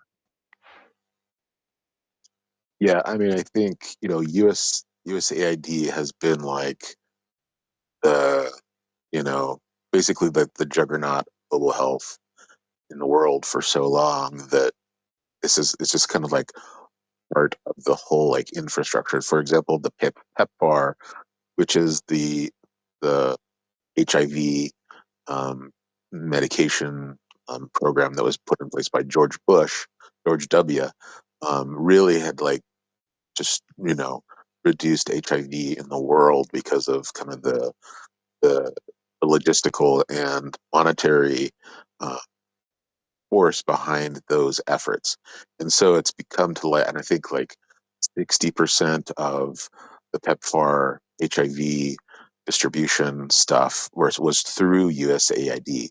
And so when you dismantle that, then that basically is essentially cutting off the ability for 60% of the recipients who were using USAID to obtain their HIV medication, and that's for people with HIV. That's for children. That's for pregnant mothers. Preventing children, because if a pregnant mom gets on HIV medication, the chance that their child will get it is much more reduced. That's going to be creating more people with HIV. That's going to be creating people who maybe had controlled HIV dying from HIV more often. So that's just an example of how USAID is really affecting, the global health of the world. And there are other organizations. I was not with USAID. I was with NGO or non-governmental organization working in Haiti is where I met my wife. And so these are kind of typically more like auxiliary or kind of limited scope because, usually besides maybe like MSF, Médecins Sans Frontières, or Doctors Without Borders, they maybe a different example where you have an NGO that has a big enough budget and footprint that is kind of like lots of places in the world. There's less other big players than USAID, and there's World Bank and other thing, and WHO, and so there are things out there, but a lot of the other organizations just don't have the money or like the footprint or the government gravitas to like go into a country and just like completely transform health systems the way that like USAID can. And I think the other thing that I think I may have mentioned before is that USAID also is used by the government to like exert soft power on players who are countries that are maybe causing human rights violations and other things, and we don't really want to just go in and like fight them and send our troops in, but we can say, hey, you should stop, you know, killing these people or whatever, or we're going to remove your aid fund, which your populace will then hate you more or whatever. And so like it was a way that we also exerted soft power, monetary power over some countries while still doing good in those countries. Again, that's the maybe cynical side of the USAID, but from the other side, it definitely was really big. Now that's saying, can like private NGOs rise up and kind of take some of that burden on potentially, but probably not to the degree that it's there. I do have friends who are um, working in the global health space, and they've lost their jobs, and people were like basically abandoned in the field. There's instances of like pregnant women who like were declined like transport out because there was basically like they were like blocked from even accessing any of the funds, so they were left in places they couldn't even be like medically transported out, and so there's some bad things. And I think the thing is the abruptness in which you cut off the funding in which they've done. It's just not a responsible way to like end a program. If you're going to like responsibly end a program, you don't just go in with a chainsaw and cut it off, because the repercussions that you do, and especially with global health is one of those things that like it takes a long time to build relationships, to build trust, to build like pathways that are going to work. And it's not like you can just have another organization just jump back in and say, hey, local population who you don't know and we don't know you culturally, we're just going to jump here to here and take over whatever USAID was doing, because that's not how like the real world works. You have to go in and you have to like build trust with like literally local communities to like them let you into their communities so that you can work on their water or whatever it is. The idea that just you can just like plug and play some other organization, whereas these actual humans who represent USAID on the ground are not going to just like suddenly do that. And also, when you've had the carpet ripped out from underneath you as a community, where like you finally maybe have trusted maybe some foreign people to come in and help you, when the next people come along, you're going to be much less trusting of that. And that's one of the things that's happened in Haiti, is that because it's a really hard place to work and lots of NGOs go in there and say, hey, we're going to like come and save the world, they've become very cynical over anyone who comes in. And so makes it even more challenging to work there because of this sort of like rapid turnover, if you will, of several like NGOs who are like pretty ineffective, and it actually ends up causing harm more so than actually helping if you really don't know what you're doing.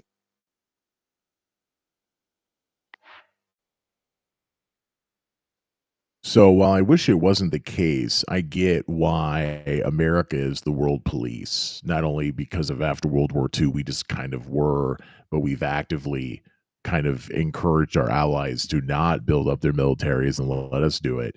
Why are we so big on foreign aid? I mean, there are so many rich countries out there that could be doing so much more. Why are they not? I get military. You know, if you're a country in Europe and even if Russia invades more of Europe, it's not going to affect you. I understand why you've not built up your military. I understand why you're not paying 2% for NATO, and I understand why you're still not building up your military. You have no reason to worry because there's many countries that are going to basically prevent you from ever being physically affected by Russia and even a large scale invasion. But why have rich countries been so fucking stingy on helping poor and sick people around the world while we haven't? That's a good question. I wouldn't say that they aren't doing stuff. Um, I think definitely. I mean, I've come into contact with all of the places. Like when I was in Haiti after the earthquake, for example, when I was there, one of the first hospitals that was set up that was like a mobile hospital was the Israeli hospital. Israel came in and they had this mobile hospital that they set up, and it was where we started sending everyone because they had the best trauma bay that was like open and usable. Like they were there, I'm gonna say within like 48, 72 hours, and they had an entire trauma hospital set up, which was amazing for us because we were trying to like figure out, well, what do we do with these people who need amputations and all these other things that are crushed under the rock? And it was a pretty wild situation. And so there are countries who do some of those things. I think in general, we are the richest, so we probably do the most, probably do it out of proportion and compared to other things. I don't know if I have the data to really back that up. I mean, that's my sense, kind of like yours, but I don't really know. I mean, I think in general, what one thing that I always say is that charity or volunteerism is a luxury of the rich, meaning that oftentimes in different sort of capacities when I've done work in other countries, I go somewhere and like some people are say, well, like, hey, we're here volunteering our time. Why should we pay locals to do this work when we're here volunteering? And but we're like rich people who have plenty of job, and we're kind of doing this, you know, on our spare time because we can afford to do that. They're someone who is, scrabbling to like feed their children. And so it's not the same that we shouldn't necessarily ask them to like volunteer their time. And I think that microcosm, I guess, if you expand So that you out mentioned like to the same Zimbabwe sort of thing, a is like moment if we ago. are the I'm not richest, talking about Zimbabwe. I'm looking at Europe right now. So I mean, yeah, like, I understand why yeah, yeah. Europe doesn't spend more on the military, but like, I know this is not a perfect one-to-one comparison, but like, what they don't spend on their military, why aren't they spending that on aid? Like, I mean, these are the richest of the rich countries with the best healthcare, the best social programs in the world, the freest education. Why are they not giving more? We're a country like the United States, we have worse healthcare than some developing nations. We have tens of millions of people who do not have healthcare coverage. We have is it 500,000, 700,000? I can't remember the exact number of calculated homelessness around the country. Why are we the ones that when we pull the rug out from USAID, everything falls apart? Why is there not more infrastructure? I guess that's the question I'm asking.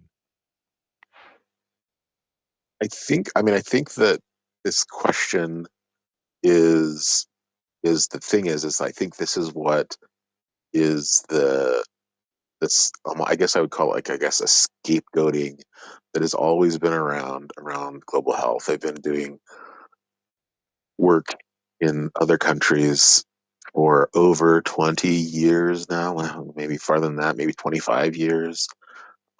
Let me do the math. Uh, uh, yeah, I don't want to do the math because it'll make me feel old.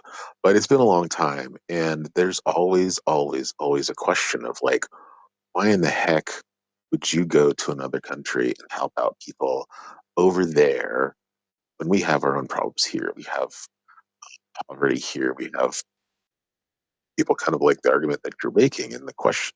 And I think that, um, I mean, at least for me personally, and this isn't answering your question about governments, but for me personally, like when you have seen like true poverty in like some of the worst, like depressing or developing countries in the world, you it makes an impression on you. It changes you, and you can never forget some of the things you see. And you see you see human suffering and famine and terrible advanced disease. You know, at least I feel compelled to give some of what I have, whether it be the knowledge or some of my time, to places that like desperately need it. And I guess that's the humanistic response.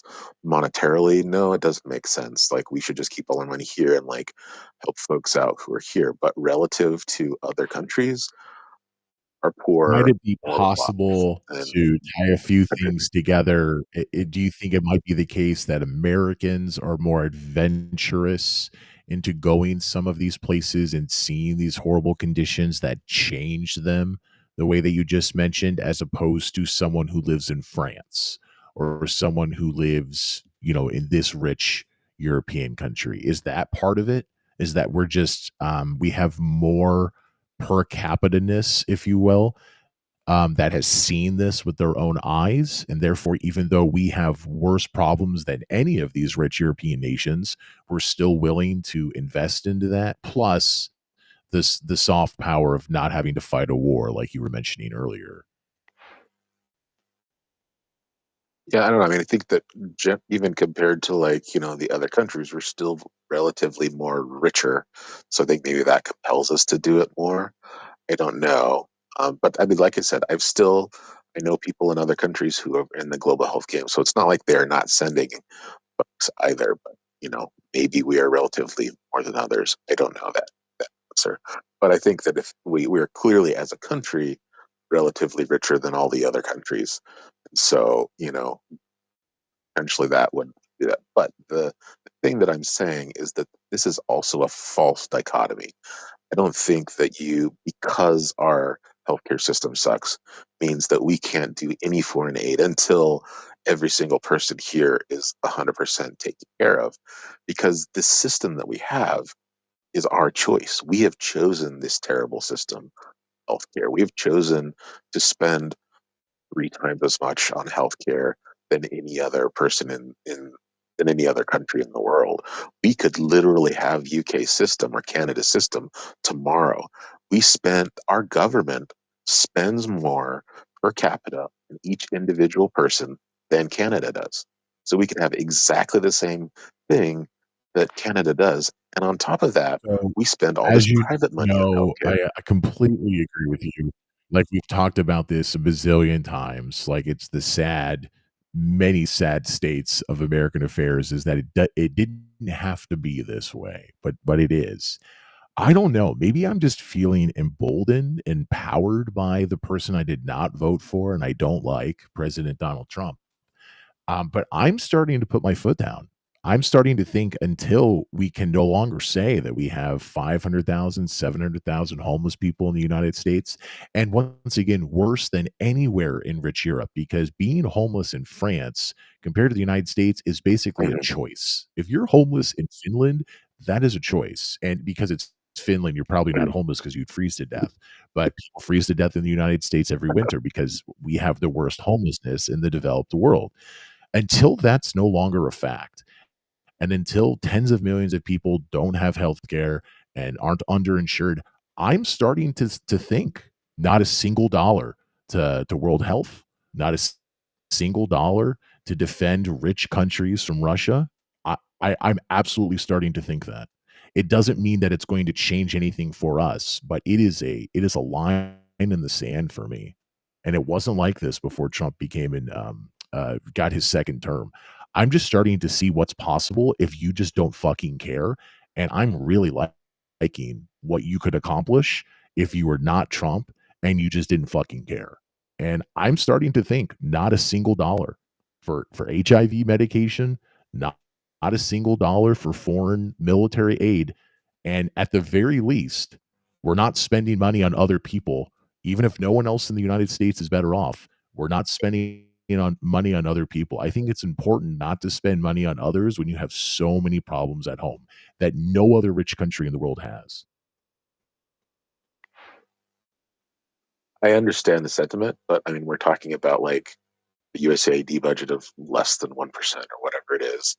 If you look at the budget that we're spending, so cutting off foreign aid will not suddenly make everyone have access. So it feel like we're striking out at thing that's positive and good and beneficial, but is relatively cheap, what the actual problems are. And so it's kind of like blaming the brown people for unemployment here.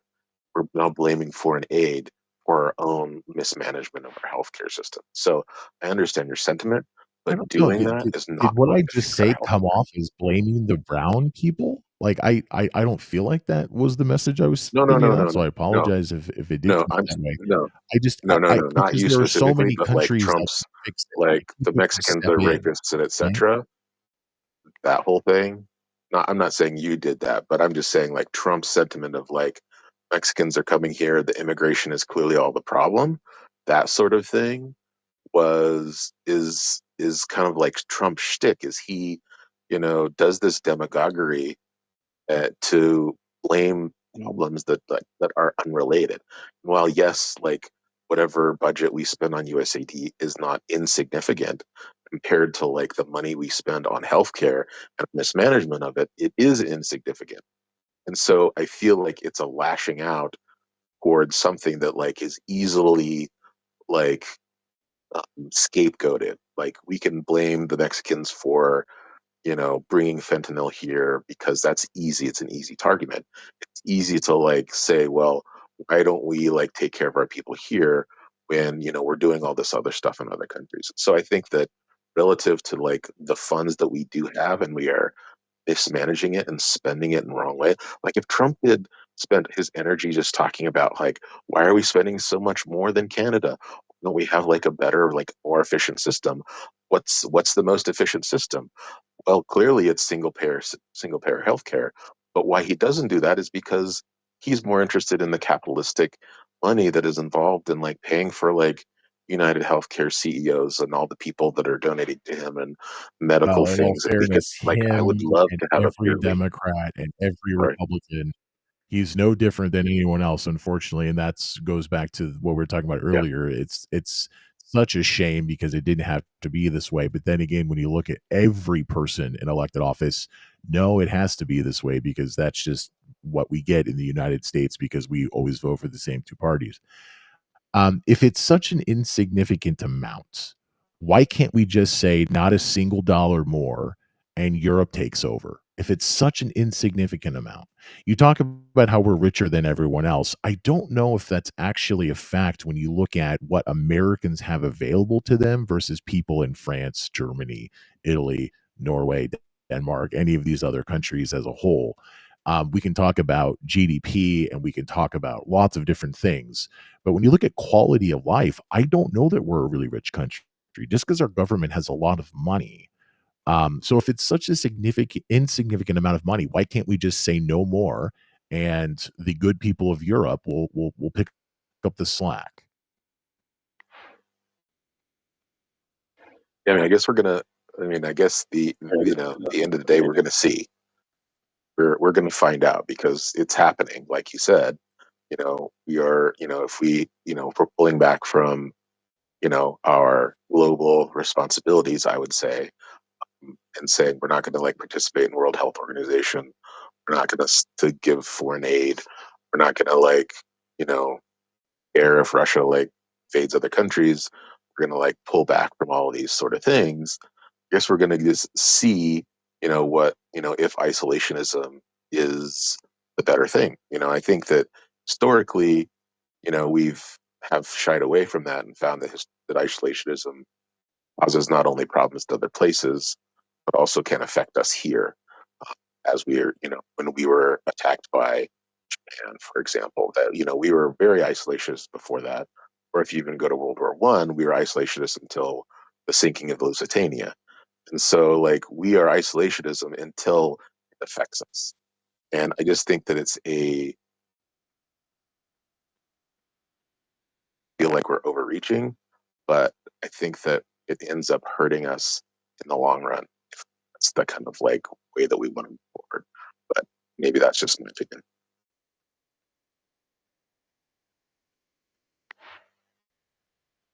Well, you can't repair those relationships like you were talking about, and, like with Haiti, so many groups will come in that they are just, like, ruining the opportunity because it's just like a revolving door. Aside from those negative aspects that there's just no way to get around because when the US cuts stuff off the way that we have, that just happens everywhere. Do you think other nations over time, if this just becomes US policy, if we have a couple more Republican presidents, this could be cemented US policy for years and years. And that's not an unlikely situation with the Democrats as of late. Do you think other rich nations will step up, or is this just going away? Just sort of like, if you were investing in the stock market, what do you think 20 years down the road? What's your 20-year picture on this? Will we see a significant change in other nations so that, in my words, they're picking up where we allowed them to pick up for once? Or does this just go away?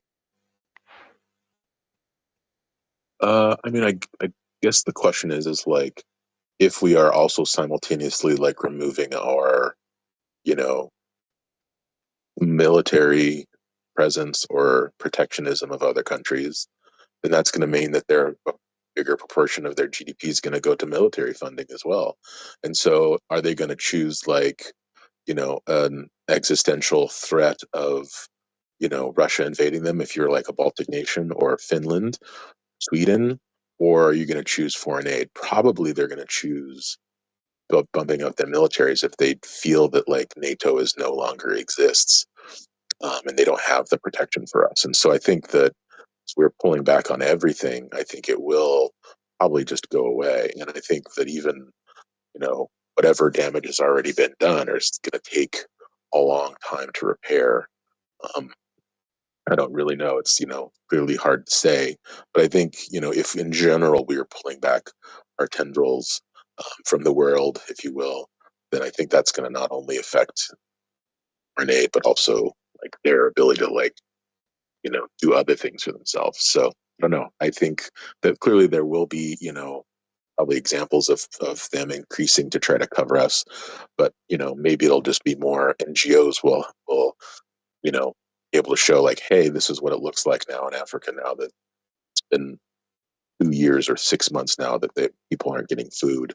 Now we're seeing these HIV spikes, and I think you could, make an argument that like, wow, look at the stuff that we were doing. This is now the outbreaks, and I think that even the Trump administration has realized on some of the bungling where like there's Ebola outbreaks. Clearly, we have a vested interest, even though if it's in the Democratic Republic of Congo and you have a Ebola outbreak, it is beneficial for us to go to the DRC and control the outbreak there before people fly here and spread it here because it's going to be way cheaper to deal with it over there than it is to deal with it when someone comes in positive to New York City, as per the Ebola outbreak from 10 years ago or whatever. So I think that you know and this is why we were in Wuhan, you know, sampling viruses to try to like if we can like the idea is that we are now a global unity, especially with how mobile everyone is with air flight and everything So, else. Like pandemics can thank spread you for really quick. bringing up Wuhan because we haven't talked about that in a long time. But what do you think of the CIA's assessment? Their official assessment now is that COVID-19, the virus that causes COVID-19, SARS-CoV-2, was released by the lab in Wuhan. That is their official conclusion now. Like intentionally or unintentionally, or they didn't comment on I intent. They believe just said it's that's where it was unintentional. from. Yeah. Not like China was saying "F the world," but it got out. Because there Correct. was a we still don't have the data from China, they've never given it to us, but it's undeniable that there Right. was a lockdown at that facility. Several people from that facility were admitted to the hospital, and this was all before it spread. So it doesn't mean that's what it was, but if that's what it was, it fits the timeline, and it looks strangely like a leak at the coronavirus research facility in the city where SARS-CoV-2 we know did come from that city. What do you think about that? I mean, it's interesting. I think that whether it was someone eating a pangolin or a unintentional release from the facility, it either way sucks that it happened. I think I guess the question is is that facility, I mean, clearly like viable? What sort of like things and responsibilities do we have to, and we were funding that facility, I think partially, if I remember right. Mm, You know, would have been worse or would have been better if that facility didn't exist and wasn't like monitoring their situation? I don't know. I don't really know what to think about it, but Well, I mean, if the at the facility end of the was day, doing yeah. gain of function research and it got out and caused a global pandemic, I think that facility not existing would have been a better scenario, right? Do I misunderstand something? So I think maybe the thing that you're implying was, did they create the virus de novo? And I don't believe that's what they were doing there. I believe they were sampling the virus and having maybe stocks of things from the environment that was going on, and then that got out. So I don't believe that they created it from nothing or changed the virus to make it more mm, deadly. I think it's more likely like they have been swabbing pangolin booties somewhere and had samples of things and then had poor containment processes.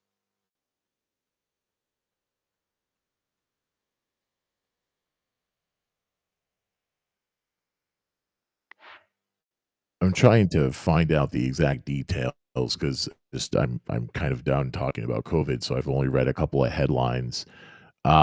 But from Yeah, what I understood, it was like, no, if that facility hadn't been there, then this wouldn't have happened because this was not something that was like Ebola that they had on file in their directory that they were playing around with, and then it got out. This was something new. Now, clearly, SARS-CoV-2 sounds like something that has connections to things in the past, and it does. But from what I understand, it would be like if this didn't exist, it wouldn't have happened. Um, Trying to see if it has any details. The US Department of Energy has also previously assessed that a lab leak was the most likely origin. It doesn't say anything. I guess they don't talk about what that means. They just say, "Well, it came from a lab." yeah, yeah. I mean, clearly we have no idea, and like you said, reality. So could China have been using that as a place to like develop bioterrorism? I guess so. I don't have information about that.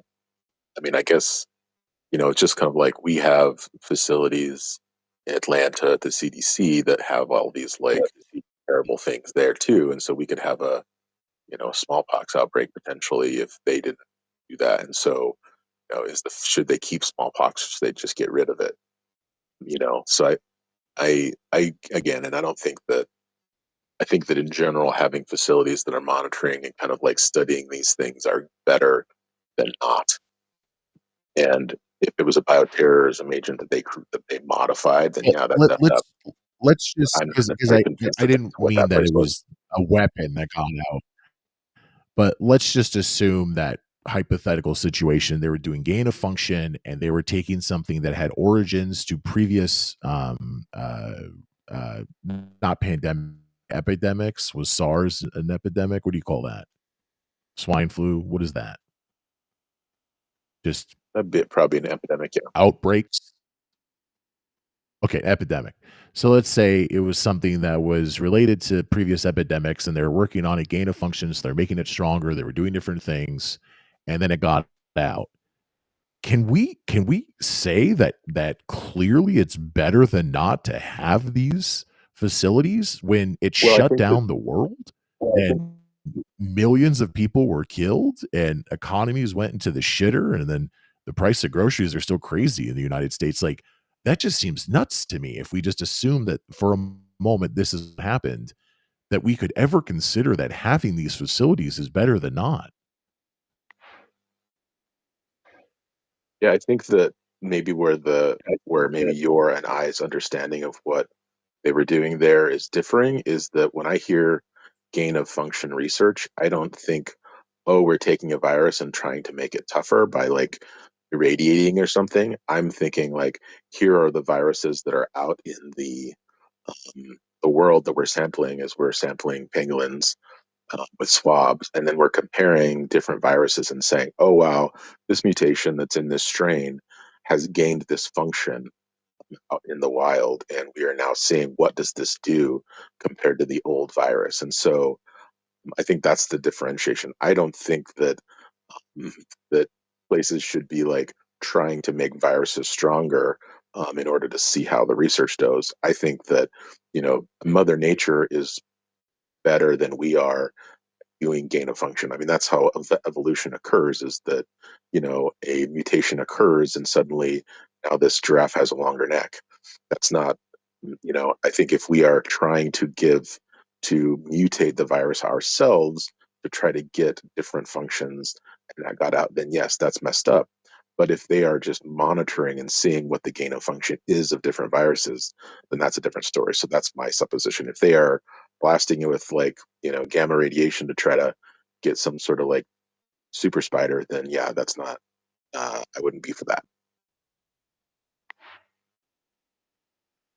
So, thank you for talking about different ideas because I thought this is what gain of function research was, and apparently it is. But then there's, of course, the controversy on what exactly was going on in Wuhan. We don't know because we don't have enough information. But from the information we do have, some people would argue that no, they were gain of function research. So I've just asked ChatGPT. As you know, I used to look up news articles and stuff, but ChatGPT is like up to date at all times. It's great. So which is what I Mhm. do now. Gain of function research refers to experiments that involve enhancing the properties of a pathogen, such as increasing its infectivity, transmissibility, or virulence. The goal is often to study potential threats and develop treatments or vaccines, but the research is highly controversial due to the risks involved. So that's just what's meant by general gain of function research. But I ask it, well, what was going on in Wuhan? So, the Wuhan Institute of Virology has conducted research that some experts classify as gain of function. It involved modifying bat coronaviruses to study their potential to infect human cells. This was funded by the National Institutes of Health through a grant, which collaborated with the facility. Some scientists argue that the techniques used in the studies that happened in Wuhan meet the criteria for gain of function research. So it was not just swabbing animals. Apparently, they were actually doing some level of gain of function research as defined as we're making it worse to learn from it, in theory, to help people.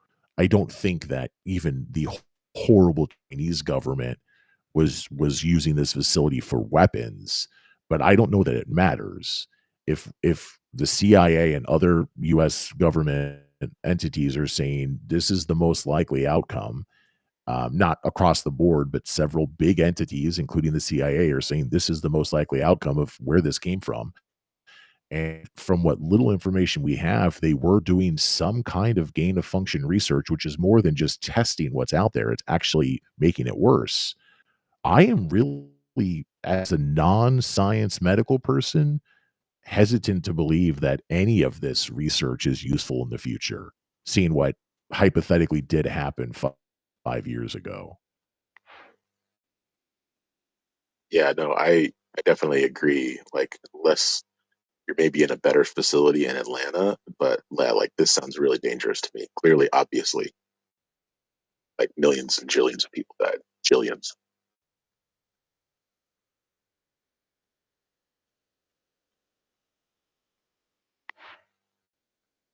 So, do you think that American pullback in research and aid and global health does it make something, and if we assume the CIA is correct, does that make something like that happening again more or less likely? I think clearly you could argue just off the top of your head, oh, less likely because we actually were funding some of it, and maybe that won't be the case in the future.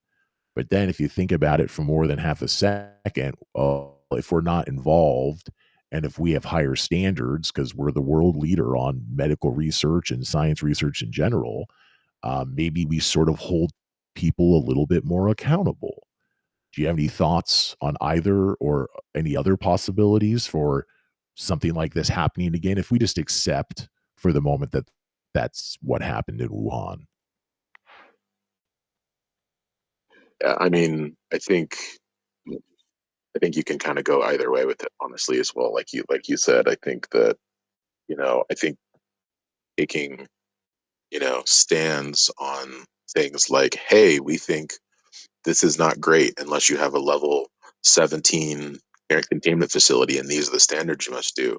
So we can like say these proclamations, but also like the potential research or monetary benefit from like finding a discovery also may lead folks to go down past that, even if we say you shouldn't be doing that. But I think that also, if we're not actively involved in terms of like being in places and like working with people, we also don't have a I guess policing from a medical or science ethical point of view leg to stand on, because if we're not and working with people in partnership or working with them, not only can we not police them, we also don't have like an ethical leg to like say, hey, you country, you don't do this type of research. You shouldn't do cloning because we think it's bad.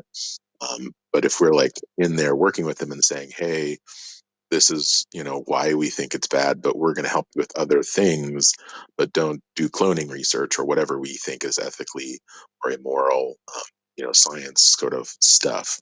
So I mean, I think again, as we pull back, I think our um, ethical and superiority is going to go down as well, and people will not listen to us. And I think that also already our even our just diplomatic, from a like maybe a different lens, diplomatic like um, reputation has taken a hit. I mean, Canada hates us now all of a sudden, and we've been best friends with Canada forever. Europe hates us now, and so like if we are pulling back, not only pulling back but also like stabbing our enemies in the back, then why would they even want to ever listen to us? And so I think number two is more concerning to me than number one, because I think funding things, us being involved, probably lends benefit more towards it. It's kind of like saying these things are going to happen anyways, and so would you rather have a seat at the table or not? And I think if we don't have seats at the table, then our interests aren't being served, and if you believe that we are doing a better job than other places.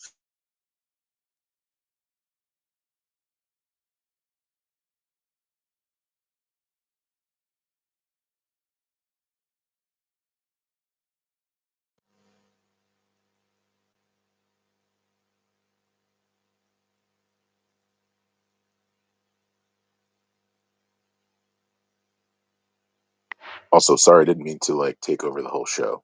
Yeah, I sorry, feel like did I'm you talking.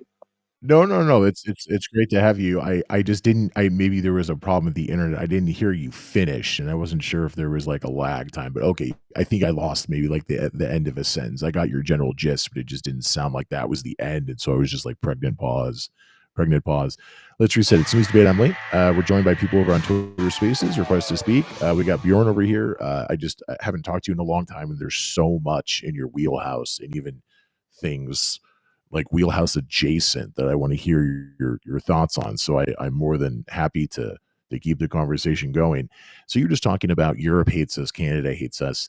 I absolutely think that we are burning bridges in a way that maybe cannot be repaired anytime soon when it's like people dying of HIV AIDS and people starving to death. But do you really think that Canada and Europe are going to turn against us and hate us any longer than they need to. And what I mean by that is like, Zelensky walked into the spider's web when he went to the White House recently, and Vance and Trump just tore him apart. And then he left the White House, and we're like what's going to happen? And of course, Zelensky was like, I'm going to work with Trump, and we're going to make this right. And now there's a ceasefire. We'll see where that goes. We cut off Ukraine, and then we resumed aid, and then the ceasefire started. So we'll see where all that goes. So the reason I bring that up is because, yes, Canada is upset with us now. Europe is upset with us now. Since we do so much for them, aren't they just going to be upset with us until, even if it's Trump, he goes back and says, okay, we're good now? Like, I don't know that they're actually going to turn against us because they get so much from us. It's like if you have a friend who's poor and you treat them like shit every once in a while, but you're always buying them food and helping them out, or you have a younger brother or sister and you're treating them like shit, but you make sure no one at school treats them like shit. Only you can treat them like shit. Like, aren't they kind of on the hook? We're like a drug dealer in Europe and Canada, and the rest of the world's addicted to what we sell. Can they turn against us? Does that make any sense? No, I think it does. I mean, I think that that's the case. I mean, on the spec, we're still more friendly than, uh, Russia or China, I guess, or Iran. But in more and more, those are the people that we're voting with in the UN, voting with China, Russia, Iran, against the rest of the world. And so, like, where are we lining up? And so, I think even if we're not like enemies truly with Canada, they're definitely more skeptical of us than they were, 2 months ago. Just not only the government, but also the populations. And the population is what drives these democratic countries in terms of like electing leaders. And so when was like people like least skeptical of us? Maybe when we were like saving Europe after World War II. They were very friendly and like super happy and for us, and sending us statues to put in our New York harbor, whatever. I think that you know our status amongst the world has just dropped. And I think what effects does that have? I think that like maybe especially when we are just not doing treaties that we say we're going to do, and if that's going to be like a 4-year cycle where we join the WHO, then we pull back, or do the Paris Climate Accords and then pull back, like who's going to really believe anything that we say? It just seems like a really way to really like tarnish our reputation of being like a solid partner. And whether that be diplomatically or like financially, we're like the reserve currency for the world. And so like if our economy tanks because of bad political moves or bad economical moves, and that just economically, and I think we're just kind of kicking everything around, and like we're destroying maybe our reputation in global health or medicine or science and diplomacy, and like starting to chip away economically at things. It really kind of begs the question of like we're kind of like an unstable friend. Like if we're not only like kind of mean to our friends, we're maybe like kind of schizophrenic. And like like I would maybe like back off from someone who was just like my rich friend who's like sometimes punches me and sometimes gives me candy. I'm probably just going to be a little bit more skeptical about like how much I cozy up to them when they tell me something and promise me, and then they flip on that. Just probably not going to like engage with that person as much, and I'm going to approach that more skeptically. They're still my friend, but I kind of am wary of them. Yeah, I don't disagree with anything that you said, and I like the unstable friend idea, but it's kind of like the unstable friend that pays your mortgage. So it's like, I don't disagree with anything that you said, but I guess I view it differently and I assign value differently. So, all this talk with the tariffs, even the tariffs now haven't, in the most update thing, they haven't gone into full effect. There's always some negotiation questions. Like Trump was going to put tariffs on Canada and Mexico and Europe like previously, and then there were some deals. And then he was going to do it again, and then there were some deals. And then some of them have gone through and others have not. I see this all as we're pissing people off and they're looking at us in a different way. Absolutely. But we're getting more bang for the few bucks that we're still spending. And I guess few is quite a lot of bucks. Like when you have military bases in Europe and they have even the countries that have a military, it's a joke compared to our militaries. Um, how upset can they be with you? I don't know that they can get that upset. Um, I really see that Trump is it reminds me of Bain Capital. Bain Capital goes in and they take over these companies that have value, but they're struggling financially or whatever. And they basically squeeze them for every single dollar that they can get. And then usually the company fails, right? Bain Capital is like a virus. But if we take out the last part where the company fails and we trade company for country, we're just going to go to our allies and say, you guys are going to do more for us. And we're going to tell you we're going to do all these scary things unless you do that. And then maybe there's going to be some pushback and we'll institute some of these ideas. And then they'll come back and say, okay, get rid of them. We'll do this. And yes, it's going to piss people off. It's going to piss our allies off. But I really just see at the end of the 4 years, more of the same, just like we had Trump's first term. And then afterwards, Europe was still our friend. Everybody else was still our friend, but we didn't get anything out of them in the first term. Like this second term, I know it's only been a short amount of time. Really look at it as in Trump is twisting people's arms. Trump is, a mob boss that you owe money to. And he's not only going to collect on that money, he's going to get the interest. I really just see Trump strong arming all these people. And, when we pay their mortgage, what are they going to do? Even if Europe wanted to turn to Russia, they can't. If they wanted to turn to China, they can't. No one has the military bases in Europe like we do. They have no choice. They have to play ball. And in the short amount of time that Trump spent in power, he generally, I think you can make the case overall, has been harsh on the rhetoric, but always been willing to talk and always been willing to have the 11:59 reprieve for the death inmate who's going to be executed at midnight when they don't do the things. And then maybe that means they don't do them at all, or maybe that means they threaten to do them 2 weeks later. But like he's already gotten benefits from all of this rhetoric, and I think he's going to get a lot more.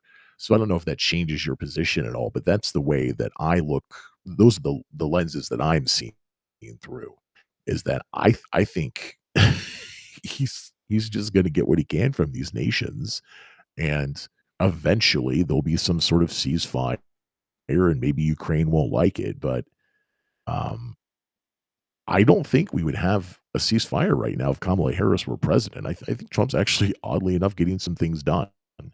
So I don't know that once again that changes anything, but that's the way that I'm seeing things. Is that I don't think they're going to turn on us. I don't think that they're going to really think that we're the unstable friend, although I do love that term, because they've already been through this. They know that Trump's only going to be there for 4 years, and they probably, like a lot of people mistakenly believe, well, then we'll have a Democrat. Don't count on it, everybody.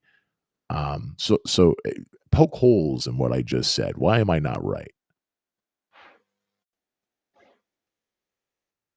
Yeah, and I don't think that you're wrong. I think that maybe just what makes, and this is maybe just my feels, which is not necessarily super valid, I guess, in this question, but I guess I just don't feel like America should become the villain, and don't want America to become the mob boss or the rich bully. And I think that to some extent we always have been, but maybe we have had a veneer of like positivity and like big brother, we're doing this for your own good sort of thing. But if we're going to take off that veneer, or just say that wasn't ever really a thing, and we're just really going to like flex our bigger military and our funds and our power to just straight up get what we want, then it's like, you don't have to have a conspiracy theory that like, we're going to, you know, the Middle East to get oil. We're openly stating we're going to Ukraine to get minerals. Like, is that like what we like value? And I mean, at the end of the day, like the United States, our government is a reflection of who we are as a people. And this is getting more lofty, but I feel like, is this who we are as a people? Is that we're going to just take whatever we can get because we have the most money and power? I think that's kind of awful. And maybe it's the reality, and etc. But I think that, like, it's part of our um ethos to like be better. And if we're just going to be shitty, then I'm disgusted with it. So just maybe more of an emotional answer than you wanted, but I think that's what my general take is on it. Yeah, I like that. Like, you don't want us to be the bad guy. I think that's a really succinct, really shortcut way to put it. And I guess my really quick rebuttal would be that, well, then we just don't spend any money on anyone else and we don't have to worry about being the bad guy. Maybe that makes us the bad guy, but we're certainly not blackmailing people if we're not helping them. And if we do help them, yeah, 200+ billion in military aid Ukraine, give us some fucking minerals. I have no problem with that. No problem whatsoever. In fact, I think it's somewhat just, especially when Europe has just looked the other way, mostly the other time. Better Call Saul, I think you might have missed her. She was on the show in the very beginning. She and I have had many back and forths. Ireland gave like $300 million, $350 million, something like that, to Ukraine. And she's always been saying, oh, we give a lot of money to Ukraine. Non-military aid.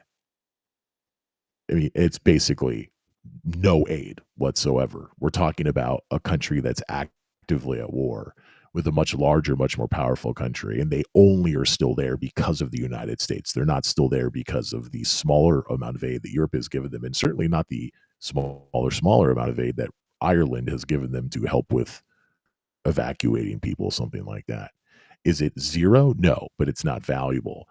So I would just say, okay, then we don't give anybody anything anymore, and we don't have to worry about being the bad guy. Of course, maybe that does make us the bad guy, but we're not an active bad guy. We're just a, hey, don't bother us bad guy. And um, I think we're not the America anymore that we used to be. Just like Germany is not the country that we beat in World War II. Japan is not the country that we saved the world from in World War II. I don't think we're the country that won World War II anymore. And I'm completely fine with that, because your average American was much better off post World War II than they are now. And that's who I care about. That's the people that we should care about.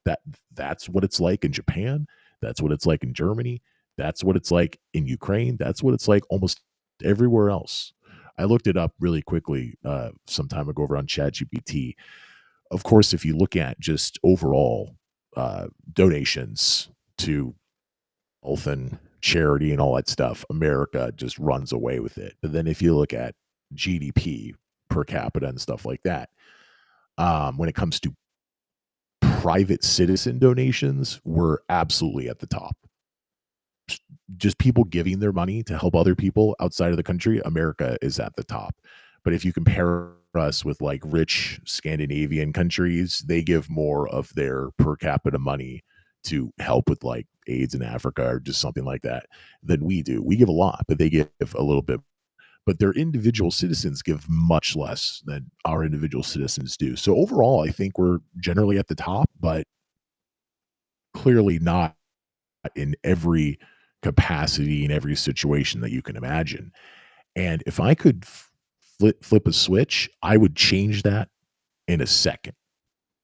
And I would say, take that money and help the people in the United States that need it, because they don't need it in Norway. They do not need it in Germany. We need it here. And I think that mindset that I just mentioned in the last two sentences, that is how America has changed. because we didn't have to think that way in the 50s, do have to think that way now.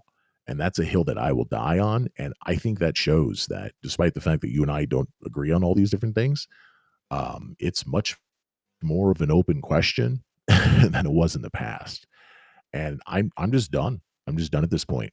Not a single dollar to help rich countries. And for what it's worth, it doesn't matter at all. But for what it's worth, I feel bad for the poor people that we're screwing over. But there are a lot of poor people in the United States, and I know that taking away USAID does not mean that we're helping homeless people. I know that those are not connected at all, but it's a start. And I think it has to be ripping the Band-Aid off like this. You could never, you know, massively help the homeless in the United States with a Democrat in the White House and Democrats controlling Congress. To make these drastic changes, it's going to have to be Republicans, and it's probably going to have to be Trump at the top. And then maybe if the Democrats can get their shit together, and that's a big maybe, because boy is it a mess over there with the donkeys, right? Republicans irrelevant. Then maybe they can come in and they can say, okay, well, we can't just rebuild USAID because you don't rebuild the burnt bridges in a day. Well, let's go back to helping people. Oh, it just so happens there's a lot of people here in the United States that we could help. This is wishful thinking of the worst kind. It probably will not happen this way.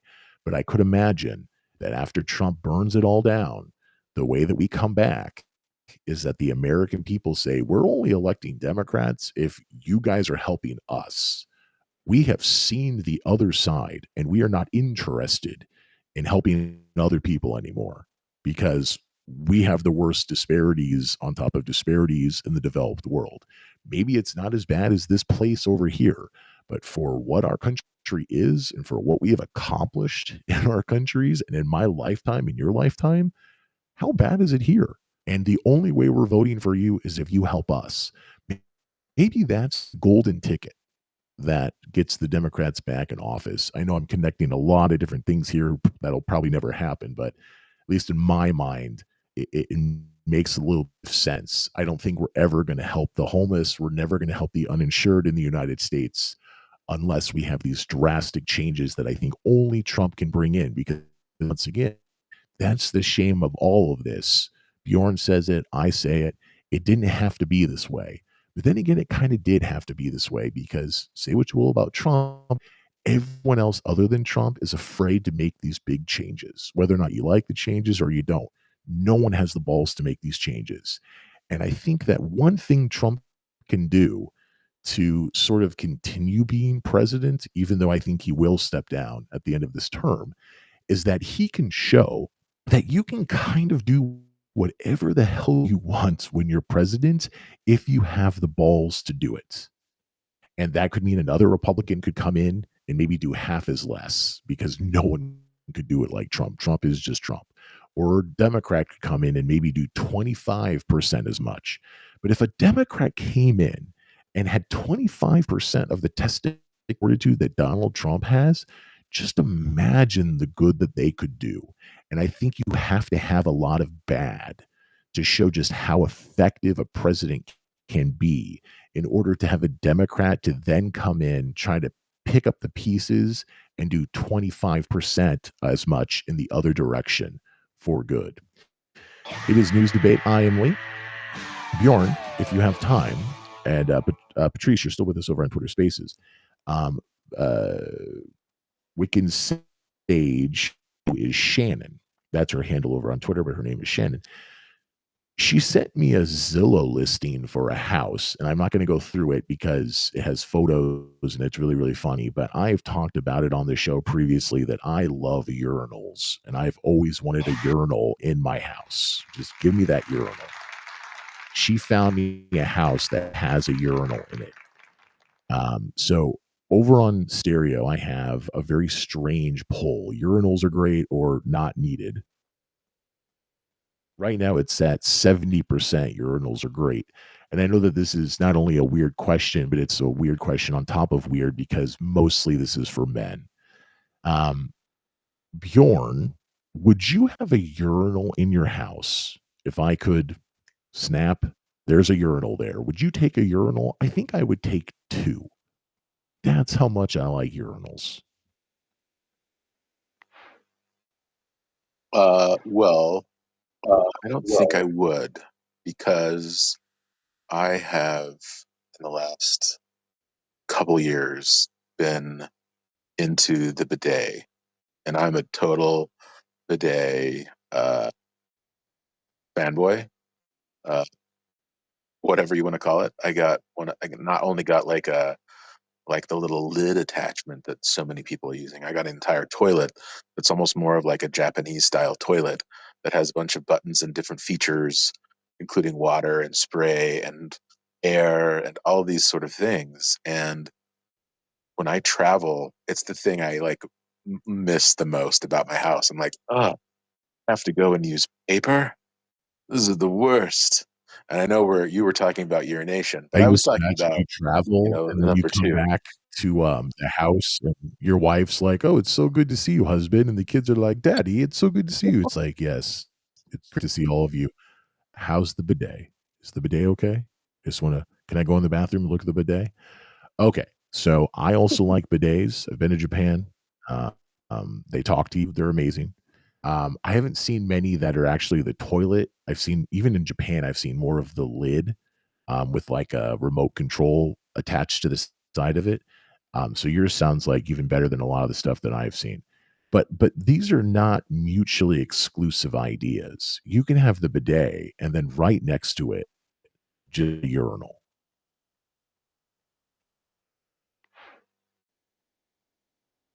Yeah, I think the other thing I like to do is zone out on my phone, and so the bathroom is also like the mini man cave, and so I can go in there, and the kids are probably going to leave me alone for a second while I doom scroll a little bit, and so that's part of it, I guess. And I guess from a standpoint, and this is maybe getting TMI. We're in the TMI zone, folks. I do like to pee into my shower as it's warming up. It's usually where I pee is like into the shower because why am I going to go over there? But like it's about being efficient. Like I'm not going to get in the shower, but it's there and like things are flowing. Uh, I as well utilize that time. So maybe I am secretly okay with the urinals. I mean, when I go into the public bathrooms, I always go to the urinals. I don't go to the bathroom like to the stalls and pee in there. So I guess functionally, I'm more of a urinal fan than I am a toilet fan in the general space. And so I guess if I had one in my house, I probably would use it. Yeah, it's not a question I've thought about much, Lee. But thanks for bringing it up.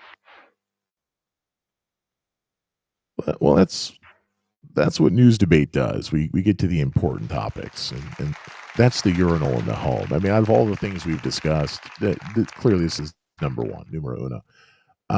So question about the shower. I've also done that. I think a lot of I don't know about women, but I think a lot of guys do that.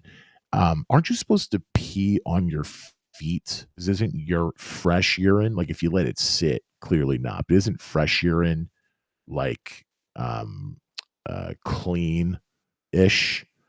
So like it's supposed to help you with like foot fungus or something. I feel like I heard that at some point and maybe it was completely wrong and I just memorized it, but I thought that. So that's my first thing. Secondly, I always hear that professional swimmers, like, gold medal winning swimmers in the Olympics, they all pee in the pool. So, there's a lot of company here for you and I, Bjorn. But to go back to what you just said, like I feel like whether or not you've dreamt about having a urinal at home, like I have, okay, fair enough. Maybe I'm just really into it. But if I put a urinal in your house, you would use it. It sounds like you would use it. Yes. Yeah, I think I would. In terms of your question about uh, peeing on the feet, I don't know if that's a thing. Um, that I feel like I remember having the same thing in my mind. I feel like I heard Madonna say that one time, and that kind of stuck in my mind as well. I think as I have progressed, I've never ever heard any medical professional tell any patient to do that. Um, if there are easier ways to cure foot fungus than urination, and I don't know even the mechanism of that. There is some truth to peeing on like a jellyfish sting. There are also better ways to do that. They have like a special like sting spray that's even better.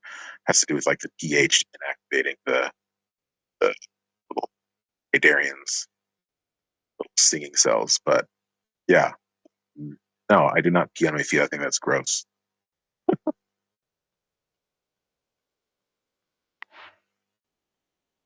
Yeah, I'm much more okay with peeing in a pool or peeing in a shower than peeing on my feet. That does feel weird. But whether or not it was Madonna or something else, I'm sharing ChatGPT right now.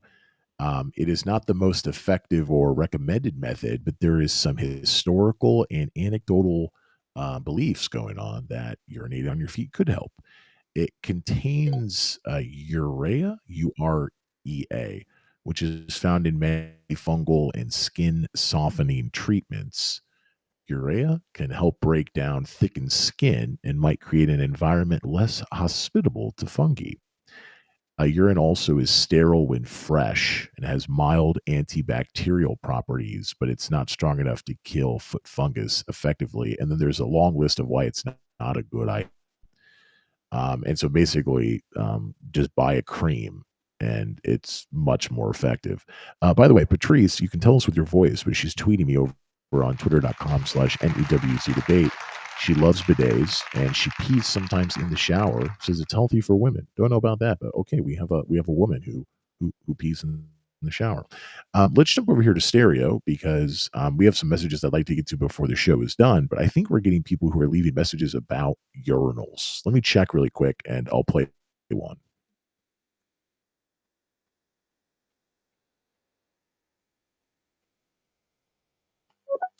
So, for the first time ever, I had to clean a urinal at my work recently because every place I've ever worked just had toilets.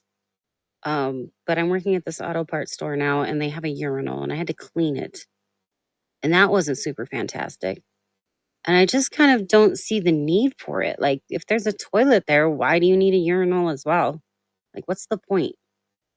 I don't get it.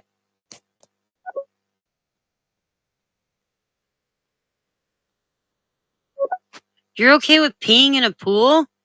You monster.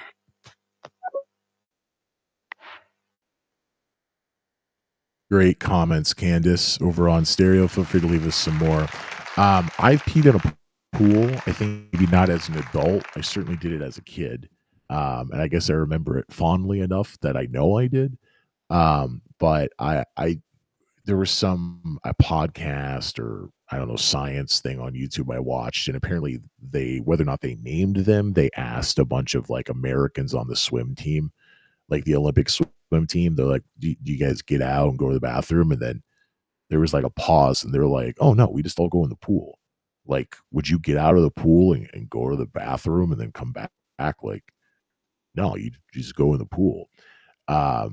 So if the professionals do it, that means that they get in the pool every day for years on years and they know that it's just swimming with people's pee and they're okay with it. So how can I disagree?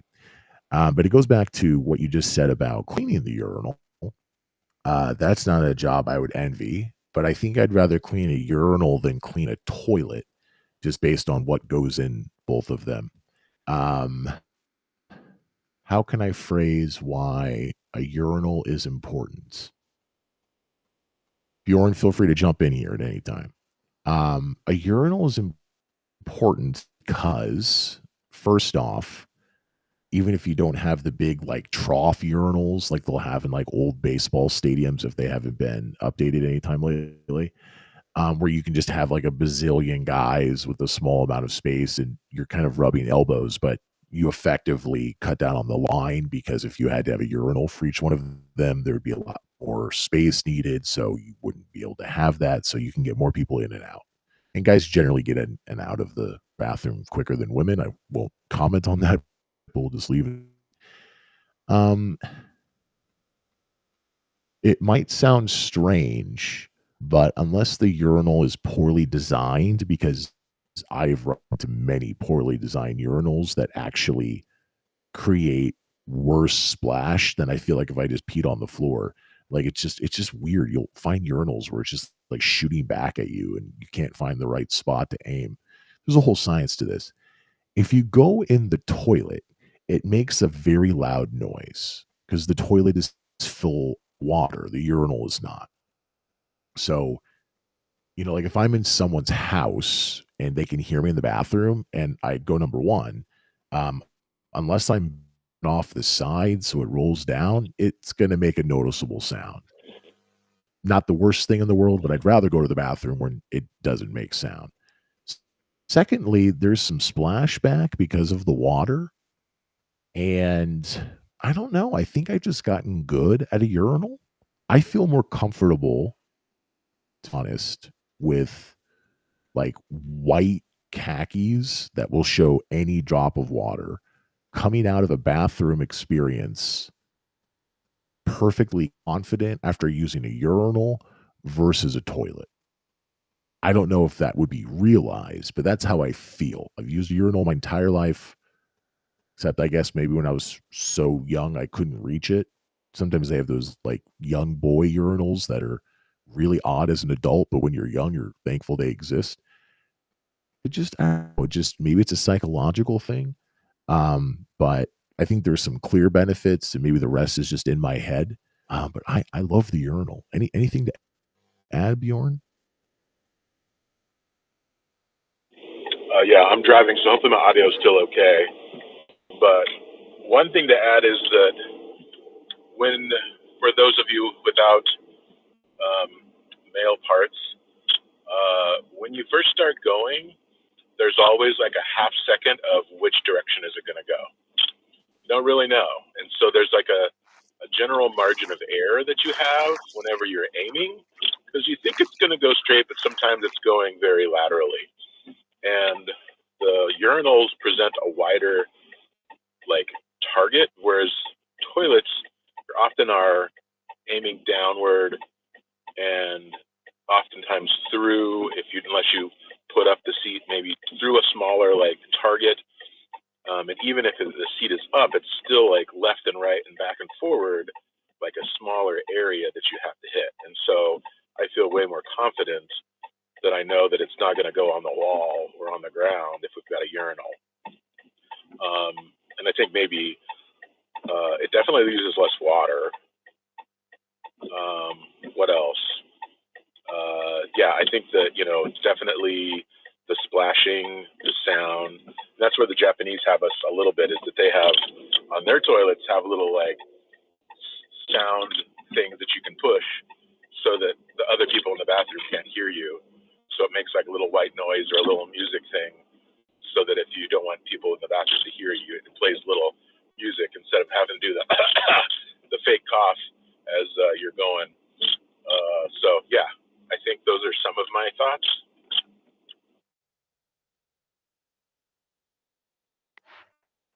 Yeah, the fake cough, or you just turn the faucet on, so you just have going on. Yeah, that's great. Yeah, no, the Japanese have definitely perfected the bathroom experience.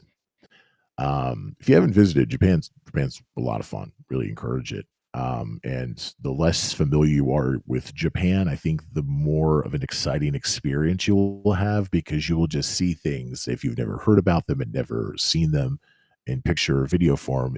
There's nothing quite like getting slapped in the face and running into this weird stuff in Japan. It's great. Food's great. People are nice. It's awesome. Not the cheapest place to go, but there are worse places that you could travel money wise than Japan. So yeah, I agree with Bjorn. I appreciate the idea to verbalize this, but yes, when you first initiate number one, yeah, there's much like a fire hose. You don't know exactly where it's pointed until the water comes out, and so you can do your best, but until it's flowing, you don't know exactly where it's going. And just the act of going number one as a guy, it changes the direction. So there's always like a jolt, right? Um, and if you're going in a toilet bowl, despite the fact that that seems like a very large amount of space to make it in, I can't tell you the last time that as an adult I was using a urinal and like I peed on the floor a little or like I hit the wall or something. I'm sure it happened. But I couldn't tell you the last time it happened. If I have to pee in a toilet, it's embarrassing how bad the aim can be depending on the situation. And then you have to think, well, it's a public restroom. Am I grabbing some toilet paper? Am I cleaning this up a little bit? Do I just look around and say, well, I've done no worse than what's already here? If it's someone's house, this is embarrassing. I've been at someone's house and used their toilet, and I've had to clean up after myself, just going number one. Maybe I am not the best aim person to talk to, but it is a struggle, people. I will tell you. And if every home had a urinal, just think of the shame that would not be in my mind right now that I'm having to not only experience again as I tell these stories, but tell it to you all people. And then Bjorn brought up probably perhaps the best argument. Think about the world. We're not paying for USAID anymore, but do we have to be actively wasting water? Flushing a toilet, even a toilet that has like two buttons, one for number one, one for number two, or some sort of toilet that you fix so it uses like really low amount of water. There are urinals that use no water. They're not my favorite urinals. I like a little bit of the water when you pull the handle or when the laser can tell that you're not there anymore. But urinals use either no water or a very little amount of water. So that actually might be the end of the argument. Aside from the concerns of crafting a urinal and installing it, it's like with Tesla automobiles or just electric vehicles in general. Okay, well, they're not polluting the air, they're not burning fossil fuels, but what is the footprint of having a factory build these specific automobiles that are different than just normal cars? What happens to the battery that you have to replace? So you could make an argument. I don't know what the math is, but you could say it's more than just not using gas. I mean, you have to look at the whole picture. So if you look at the whole picture, well, okay, installing a urinal and doing all these things, maybe it's not worth it. But once the urinal's there and you've done all the work, as a guy, it's clearly better and it just uses less water. I think Bjorn just won the argument. Thank you, Bjorn. We got Sports Rumble joining us on stereo, as well as with a bunch of other people. Continue to leave those messages. It is News Debate only. I'm going to keep going through those messages. Some of them were left a while ago and may have been about our previous political discussions, but I think at least one of them still might be about the urinal.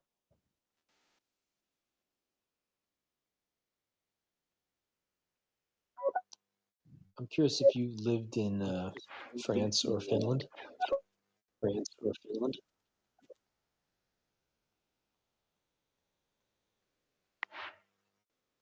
So that was about political discussion earlier. We were talking about how rich, I was talking about how rich European countries, I think, should do more in the past and probably should do more now that we're not doing things. I've not lived in France or Finland. No, I have been to France and Finland. I don't know them like the back of my hand, but I've been there and I can read about them. And what I can tell you about France and Finland, discuss them on the show, is that you're much better off on average, and it's not even close, as an American, instead having been raised in France or instead having been raised in Finland.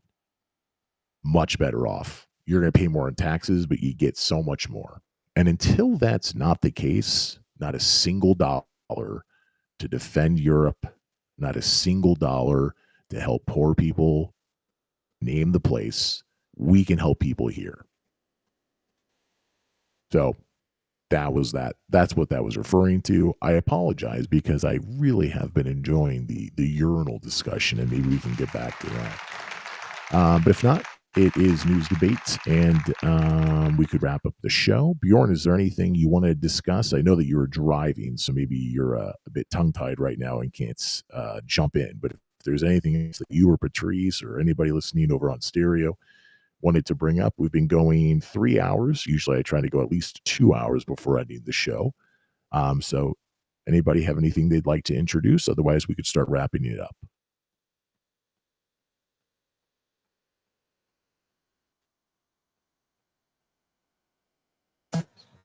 Hello.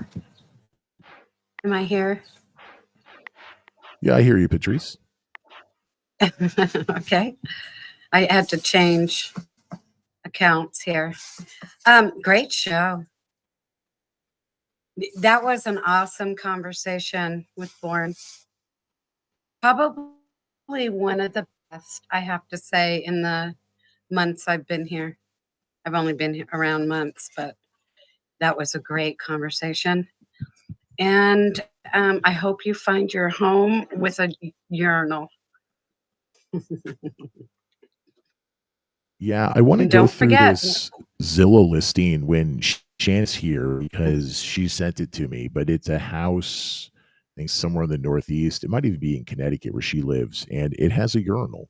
It's just in the house, and it's everything I've always wanted. yes, I think you should seriously look into it.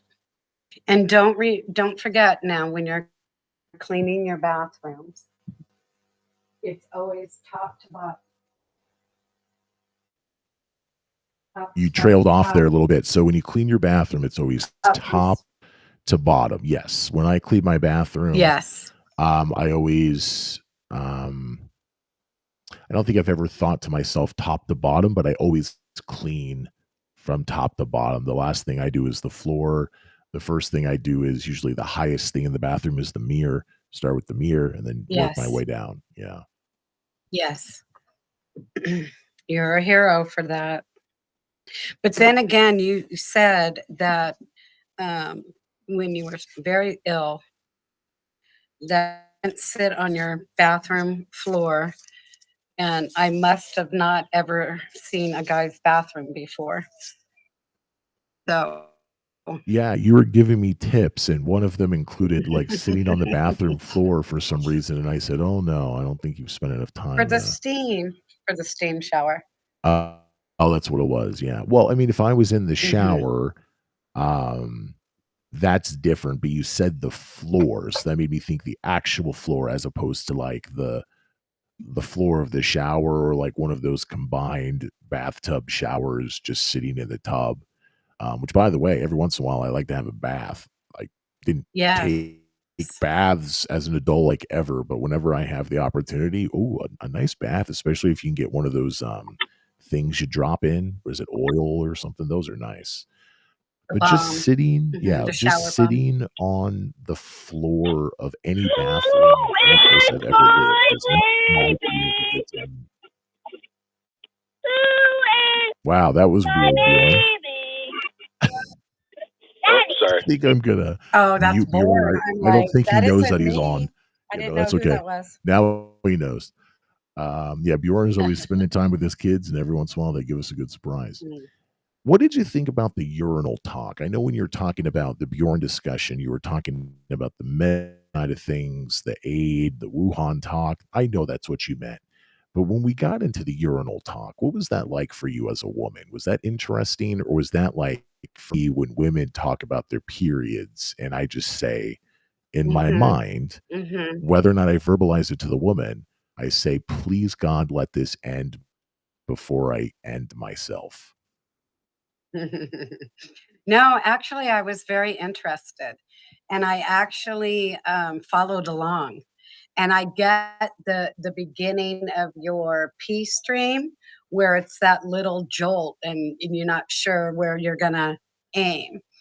So, I mean, seriously, if I had a man uh, start living with me, let's say, or um, around a lot, and I don't want anyone to live with me around a lot, I definitely would consider it. There'd have to be he'd have to talk to you and get the pointers of the debate that we're going to have. But I would consider it. I would consider it. And the caller that called in about she's working at an auto parts store now and cleaning the urinal. aren't you just spraying it down with your disinfectant? And again, starting from the top to the bottom and wiping the front and the sides and flushing it so the cleaner like cleans the inside of the urinal, or because that is completely different than cleaning behind a toilet next to a back baseboard of your wall. And then the Yeah, little that's caps that are a on the really side of good the point screws. because it is Oh, easier to clean. Not ugh. only is a urinal higher, so you don't have to get as far down, but any Yes. toilet that you have to clean, if you are cleaning the entire toilet, it is much more. You're getting in there and reaching around. Yes. What I thought, that's a really good point, but I didn't even think about that. What I thought she meant was the smell and probably like Oh, dried, caked on urine that hadn't been cleaned for a while. oh, Because even in a man's house, usually you will not see that on a toilet because a toilet uses a lot more water unless you're with the worst man in history. So you got to clean it up. You can't just have like pee stains on the toilet. But I could imagine a urinal, even in a clean bathroom, might have a few stains. And because the urinal is only being used for number one, it has a very distinct smell that I don't think a toilet would ever be able to match because it's just not used as much for only number one. And once again, the urinal uses less water. So those are my takes. But you're right. If you have to clean a toilet, cleaning a toilet is much worse than cleaning a urinal. yes. And now I get her point. I'm sure in an auto bathroom, that urinal did not smell well. So yeah, I get her point. But I would Yeah. and women peeing in the shower. Not all the time, but every once in a while. It's good. Uh, it's. I mean, I could get into the whole thing. That's not the only time that you need to pee in the shower, but it's good for women. It's healthy because you're standing up. You guys are already standing up, and Oh, hey, that's a good you know, point. Okay, women's let's go this most of direction. women's parts are more, in depth. I It's pee it's standing good for up your every time I'm not in my UTI. house, but you never pee standing up unless you pee in the shower, barring some weird other reason I can't think of offhand. Unless you're on The a road only time you would pee trip, standing up is you're in the shower because women sit on the toilet. That's the only option you have. or squat if you're on a road trip under a bush or tree. Yeah, But but you're not. yes, It's hard for me to imagine any doctor, your average woman any standing intended up and peeing unless she's into some weird stuff, unless it's the shower. any medical doctor will tell you that it's healthy for women to be standing up. It's people that I don't, but people that have UTIs or bladder infections, kidneys, they will tell you pee in the shower.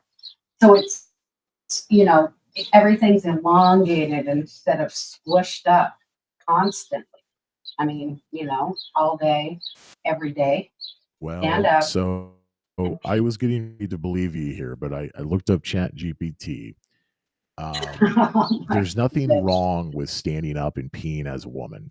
And it says it has some potential benefits, which includes improved confidence and independence. But Mm. there are no health benefits of peeing standing up for No, women. there is. There absolutely is. And it feels better.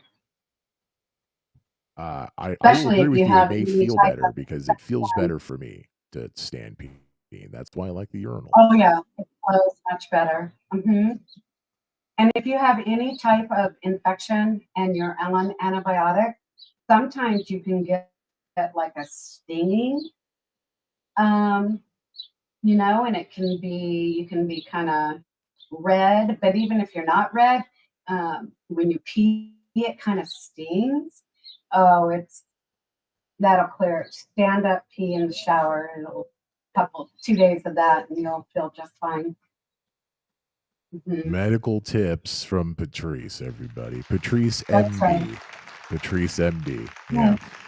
It's News the Bit Eimer. Yeah. All right. Well, we'll have to agree to disagree on that. I really do like that ChatGPT lists a potential benefit of improved confidence and independence. Some women find it empowering to learn how to pee standing up. Oh, you have to learn, especially with the help of devices like female urination funnels. Those I have seen. Those are ones you can take with you in your pocket, and if you don't have a place you can squat, you can actually apparently use a urinal by having one of these urination funnels. So, hey, everybody, the more you know. Before we end the show, let's wrap up. We'll have some more comments from Patrice and Bjorn if he can, but there are 2 older messages on stereo that I think definitely have to do with our previous conversation. I'm going to play them and, if possible, respond to them. Speaking of Vegas and Howleys and the island, yeah, going to Hawaii again because my girl was born and raised there. And in about 7, 8 years, we're going to retire back to her island. And I'm going back with my Papa Joe and Tilly. Tilly's my dance client in ballroom dancing for 26 years. She was born and raised on the island. She wants to go back for one last time. Papa Joe was in the army. I know stories for the last 40 years about this island. And Lee, it's not what it used to be. But I got to ask you a question. Why do people from Hawaii love to go to Sam Boyd's in Las Vegas on Fremont Street? I'll tell you why, because that's the only place in Vegas where you can get the food just like Hawaii. Shout out to you, Lee. Loving the show. Yeah, that was Uncle Leo comedy. He was over on stereo and also on Twitter Spaces, jumping back and forth. Patrice is someone who has spent a lot of time on Hawaii. Are you aware of a place in Vegas where you can get Hawaiian food?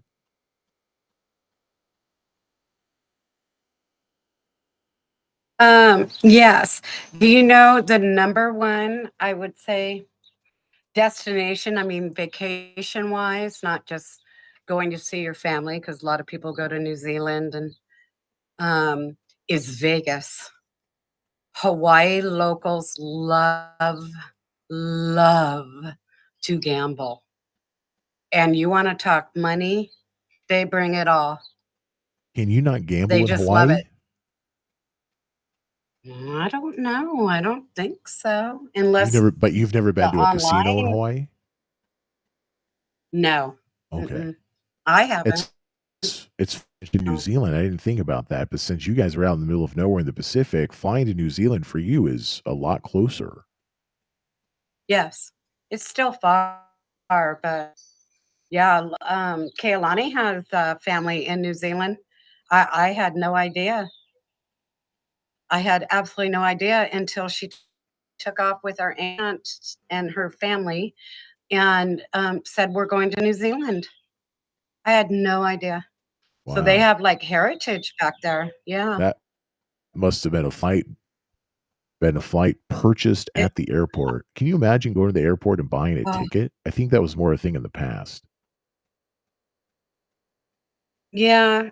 I mean, I bet in the 70s you could like go to the airport and they had like a travel agent. And buy a ticket. Yeah. Yes. Yeah.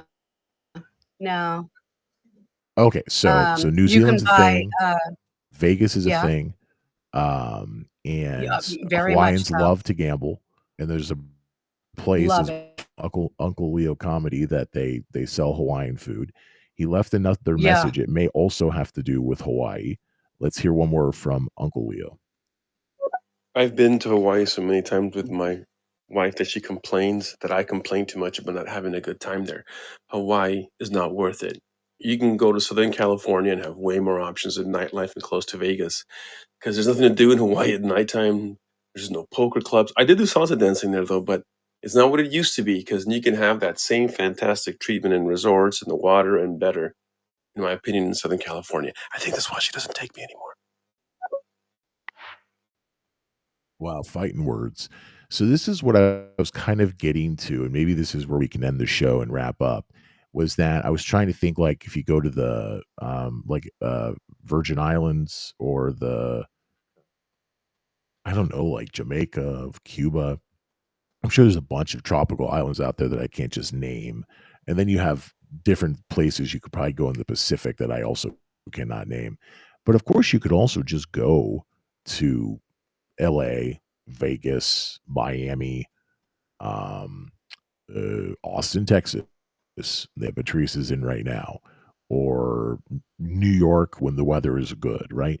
I was just trying to think without perhaps completely verbalizing my entire question correctly with how far Hawaii is, even if you don't think about the cost, with how much time you have to spend to get there. And then the cost, Patrice, at the beginning of the show, many times talked about how expensive it is to go to Hawaii. And the fact that our country is not Finland, the aforementioned Finland, that is just very cold a lot of the year. There are parts of the United States that can be warm and even maybe hot now with how weird weather is, even in the months of winter. And then once you get into the spring and the fall and the summer, of course, it's just there are places that are just scorching the whole time, tons of sun. I don't know if there is a clear benefit to me as someone who's never been to Hawaii, but has been a lot of other places in the world and a lot of other places in the United States versus so many other destinations that would be cheaper, closer, still warm, maybe not as tropical as Hawaii. That's probably fair. Although there are some really tropical feeling places of Florida, unless there's something specific that you like about Hawaii. There's something there that just that's what I want to do. That's what I want to eat. That's why I want to bang. You know, if you got a special somebody over in Hawaii, I can't think that it's worth it, and that's probably why I've been many places around the world, and I have never seriously considered going to Hawaii. Yeah. Do you have any thoughts on that, Patrice? And Bjorn has also been to Hawaii. I don't know if Bjorn can jump in, but you're more than welcome. No, I I agree with the caller, for sure. Hawaii is, I don't know. Oh, Hawaii, you want to go to Hawaii specifically. So I definitely agree with him. The ocean, um, I mean, in Northern California, it couldn't be more beautiful, you know, and has the sea life that Hawaii has. So yes, I agree with that.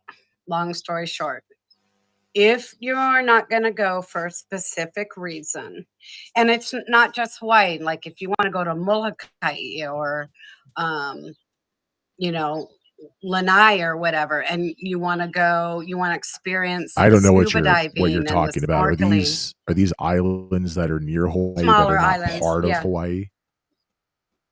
No, they're part of Hawaii, but they're less traveled. They used to be like desolate and I never pronounce it, but So Kalawaihi or whatever was the military Hawaii bomb site. Hawaii is the state, but Hawaii is comprised of several islands. But there is no island of Yes. Hawaii, right? Like each island has a different name. No, there is. Oh, The there's a Big Island Hawaii where I island as live. well. Okay. Yes, it's So the called big island Hawaii Island. is Island of Hawaii, Hawaii. but then the Yes. state itself, which comprises many islands, is also called Hawaii. Yes. The Big Like New York Island City is and New York State, same name. yes. Big Island is the only one that you call the state of Hawaii. The No, rest no, no. That are the can't be US. because the other islands are still part of the state, Right. right? But the big island is considered the um the island of the state of Hawaii. And we call it the Big Island.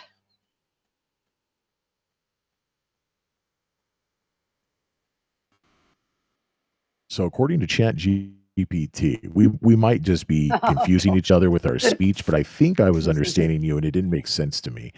The state of Hawaii consists of all the islands Hawaiian archipelago, not just one island. It includes 137 islands, atolls, and islets. Is that how we pronounce that? But the state is primarily made up of 8 main islands. So yes, the big island is called Hawaii, or as I've heard it pronounced, Hawaii, the largest island. Then you have Maui, Oahu. Is that how you pronounce that? Yeah. Mm-hmm. Kaua. Hawaii? Kaua-I. Kauai. Oh, Kauai. Okay. Malacca. Malacca. Molokai. Molokai. Sorry, I'm really bad at this. Molokai. Molokai. Is this It's Lanai? okay. Molokai. Lanai. Mm-hmm. Okay. And then Ni Hao. Oh, wow, that looks like Japanese. Yes, that's the old military bomb Nike site. The whole was bombed. And then Kohoalawe. Mm-hmm. Okay. So the confusion is that the island of Hawaii, the big island, is just one of the islands, but it shares its name with the entire state. However, I will note here that at least with ChatGPT, it spells the island of Hawaii as Hawai-I. The state of Hawaii has no dash. So I guess that's a way, at least written wise, to differentiate between the two. Yes, I didn't say it correctly. Thank you for correcting me. I didn't say it correctly. Because there are places the U.S. controls, like American Samoa, that are not Hawaii, because Hawaii is a state, and like Puerto Rico is American. And I believe you have to come to the U.S. to be a full citizen, but anyone who's Puerto Rican can just come to the U.S. and gain that right. And that may be a small difference, but Puerto Rico is not a state. American Samoa is not a state, but all of Hawaii is a state. So I think we're on the same page now. Yes. And on the outer islands, which the outer islands are considered outer islands, not from Oahu, but from the Big Island, from the island of Hawaii. The rest of the islands are all considered outer islands. So on the outer islands, you will have local villages that are sovereign. They consider themselves sovereign. Hawaii, and want nothing to do with the United States or the government. Very little of even the local government. And you can't drive in there. Even if you're local, you can't drive in there. They have flags. They let you know you don't come in here. And that's how they live. Mm-hmm. Wow, I never would have known that. That does sound like it's not. I went over part a bridge of the one US, time. even if it might be. Yeah. I went over a bridge. I'm going to say it was Kauai. I mean, I was out there. And it was a one vehicle bridge. So you wait on each side of the bridge. And you're in like it's all, barely a road through the ocean. And you have a forest on the other side. And you wait and you take turns crossing the bridge. Well, I crossed the bridge just fine. And a couple hours later, we were on our way back, and you have to. I mean, there's no way out of it. We're waiting to cross the bridge, and we waited and waited. probably 15 minutes. And we were definitely in line before the truck that was the second in line on the other side. And he wouldn't let me. I started crossing the bridge, and we sat in the middle of this little bridge, head on. And who was going to give first? He didn't like us there at all. And finally, probably after, I don't know, it was a while. It was at least a good 20 minutes, and the cars are piling up. I backed up, and I made everyone behind me back up because he wasn't given an inch. It was a showdown. Was it because he was like local in that area, or was he just an asshole? Yes. Yeah. No. Well, both. Probably both. Yeah. He lived in the Sovereign Village, and he just wasn't having it. He just wasn't. He's on his way home from work. He had a big truck, work truck. So, I don't know. I agree with everything. I just really think it was a great show. I agree with both sides. I think Bourne is a great human being, is what I think. And I'm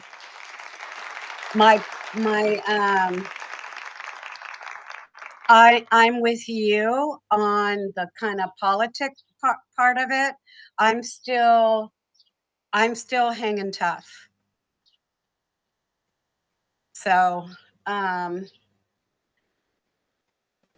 don't want people mistreated, but let's get our country together. That's what I think. And so that's just that. I'll just say that. So I don't know. It hasn't even been a year, I don't think, that I've come on your show. But today, I felt like when I got home, I had to change accounts and stuff and get myself settled. I thought, I was sitting here thinking, this is one of the best shows. Just for me, I guess. I'll just speak about me. That I've been privileged here. I think it was great.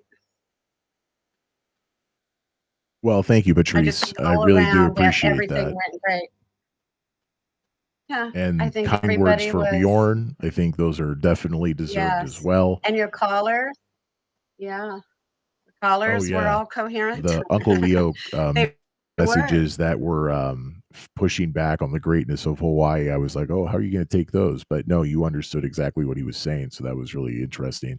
One thing I want to add here, once again, thank you for all the great compliments, but I did find this. I don't know how to pronounce this. You probably already told me, but I forget. Ni-ihau is often called the Forbidden Island. It is privately owned by the Robinson family. It is not independent, but operates with limited outside interference.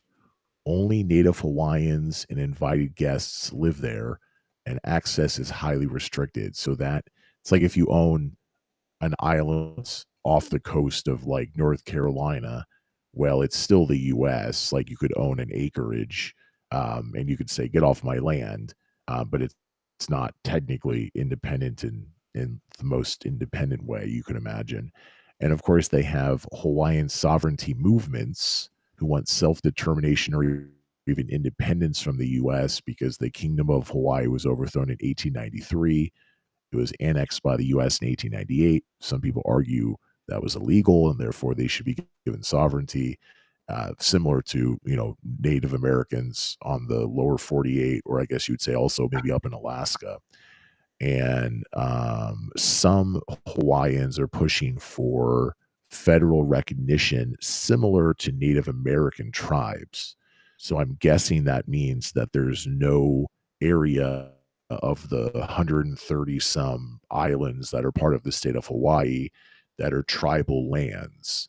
Or if you go to Minnesota, Iowa, Nebraska, Kansas, Oklahoma, there will be areas that this is a sovereign territory, and it may not feel like its own country the way that Luxembourg is its own country. It's some tiny little country in Europe.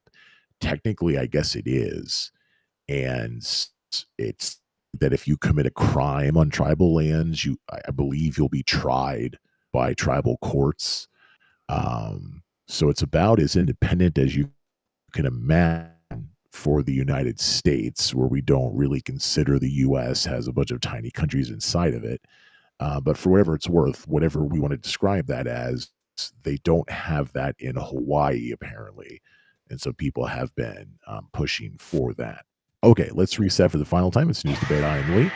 If Patrice or Bjorn or the Unwoke, you're joining us over on Twitter Spaces. If anybody wants to say anything final, now would be the time. Otherwise, I will wrap up, and maybe I'll go back to a Tuesday or Wednesday show next week. I was busy this week, and that's why we have the Friday show. Oh, that's you, Bjorn. Oh yeah, the only other thing I want to talk about Costco. So I'm not sure how the audio is here, especially if I get it in the front part. But the only other thing I wanted to add to the toilet seat question was, they say that if you have prostate issues, it's better to actually just sit down and eat because of the angles of all the things. So as you get older, you may have to have a re-emergence with your love of the toilet, because it might be the better way to go later. So yeah, Bjorn, I could hear most of that, but you were saying that as you get older, you might need to sit instead of stand. Was there a specific reason? Was it just aging, or was there something else that I missed? The prostate, if your prostate gets too big, because prostates over time get bigger in males, so when you can have continual testosterone, then something about the angle is better if you're sitting than if you're standing. So, Daddy, I like Ninja Turtle. Easier. And we like Ninja Turtle. Okay, so that was what I missed. It was because of the prostate, which gets bigger. Okay.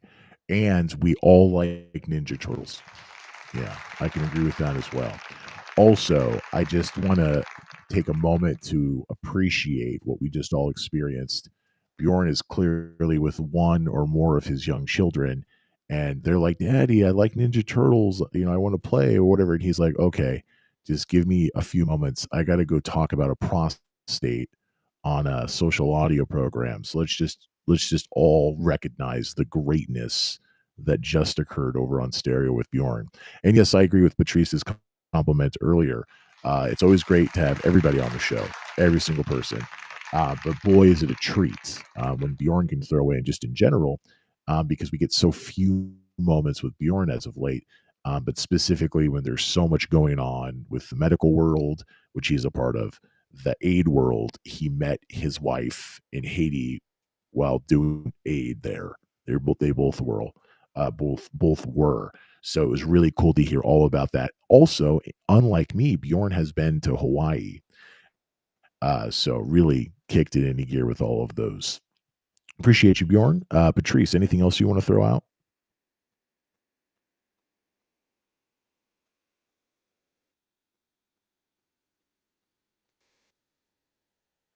No, Lee, that was all I wanted to say today.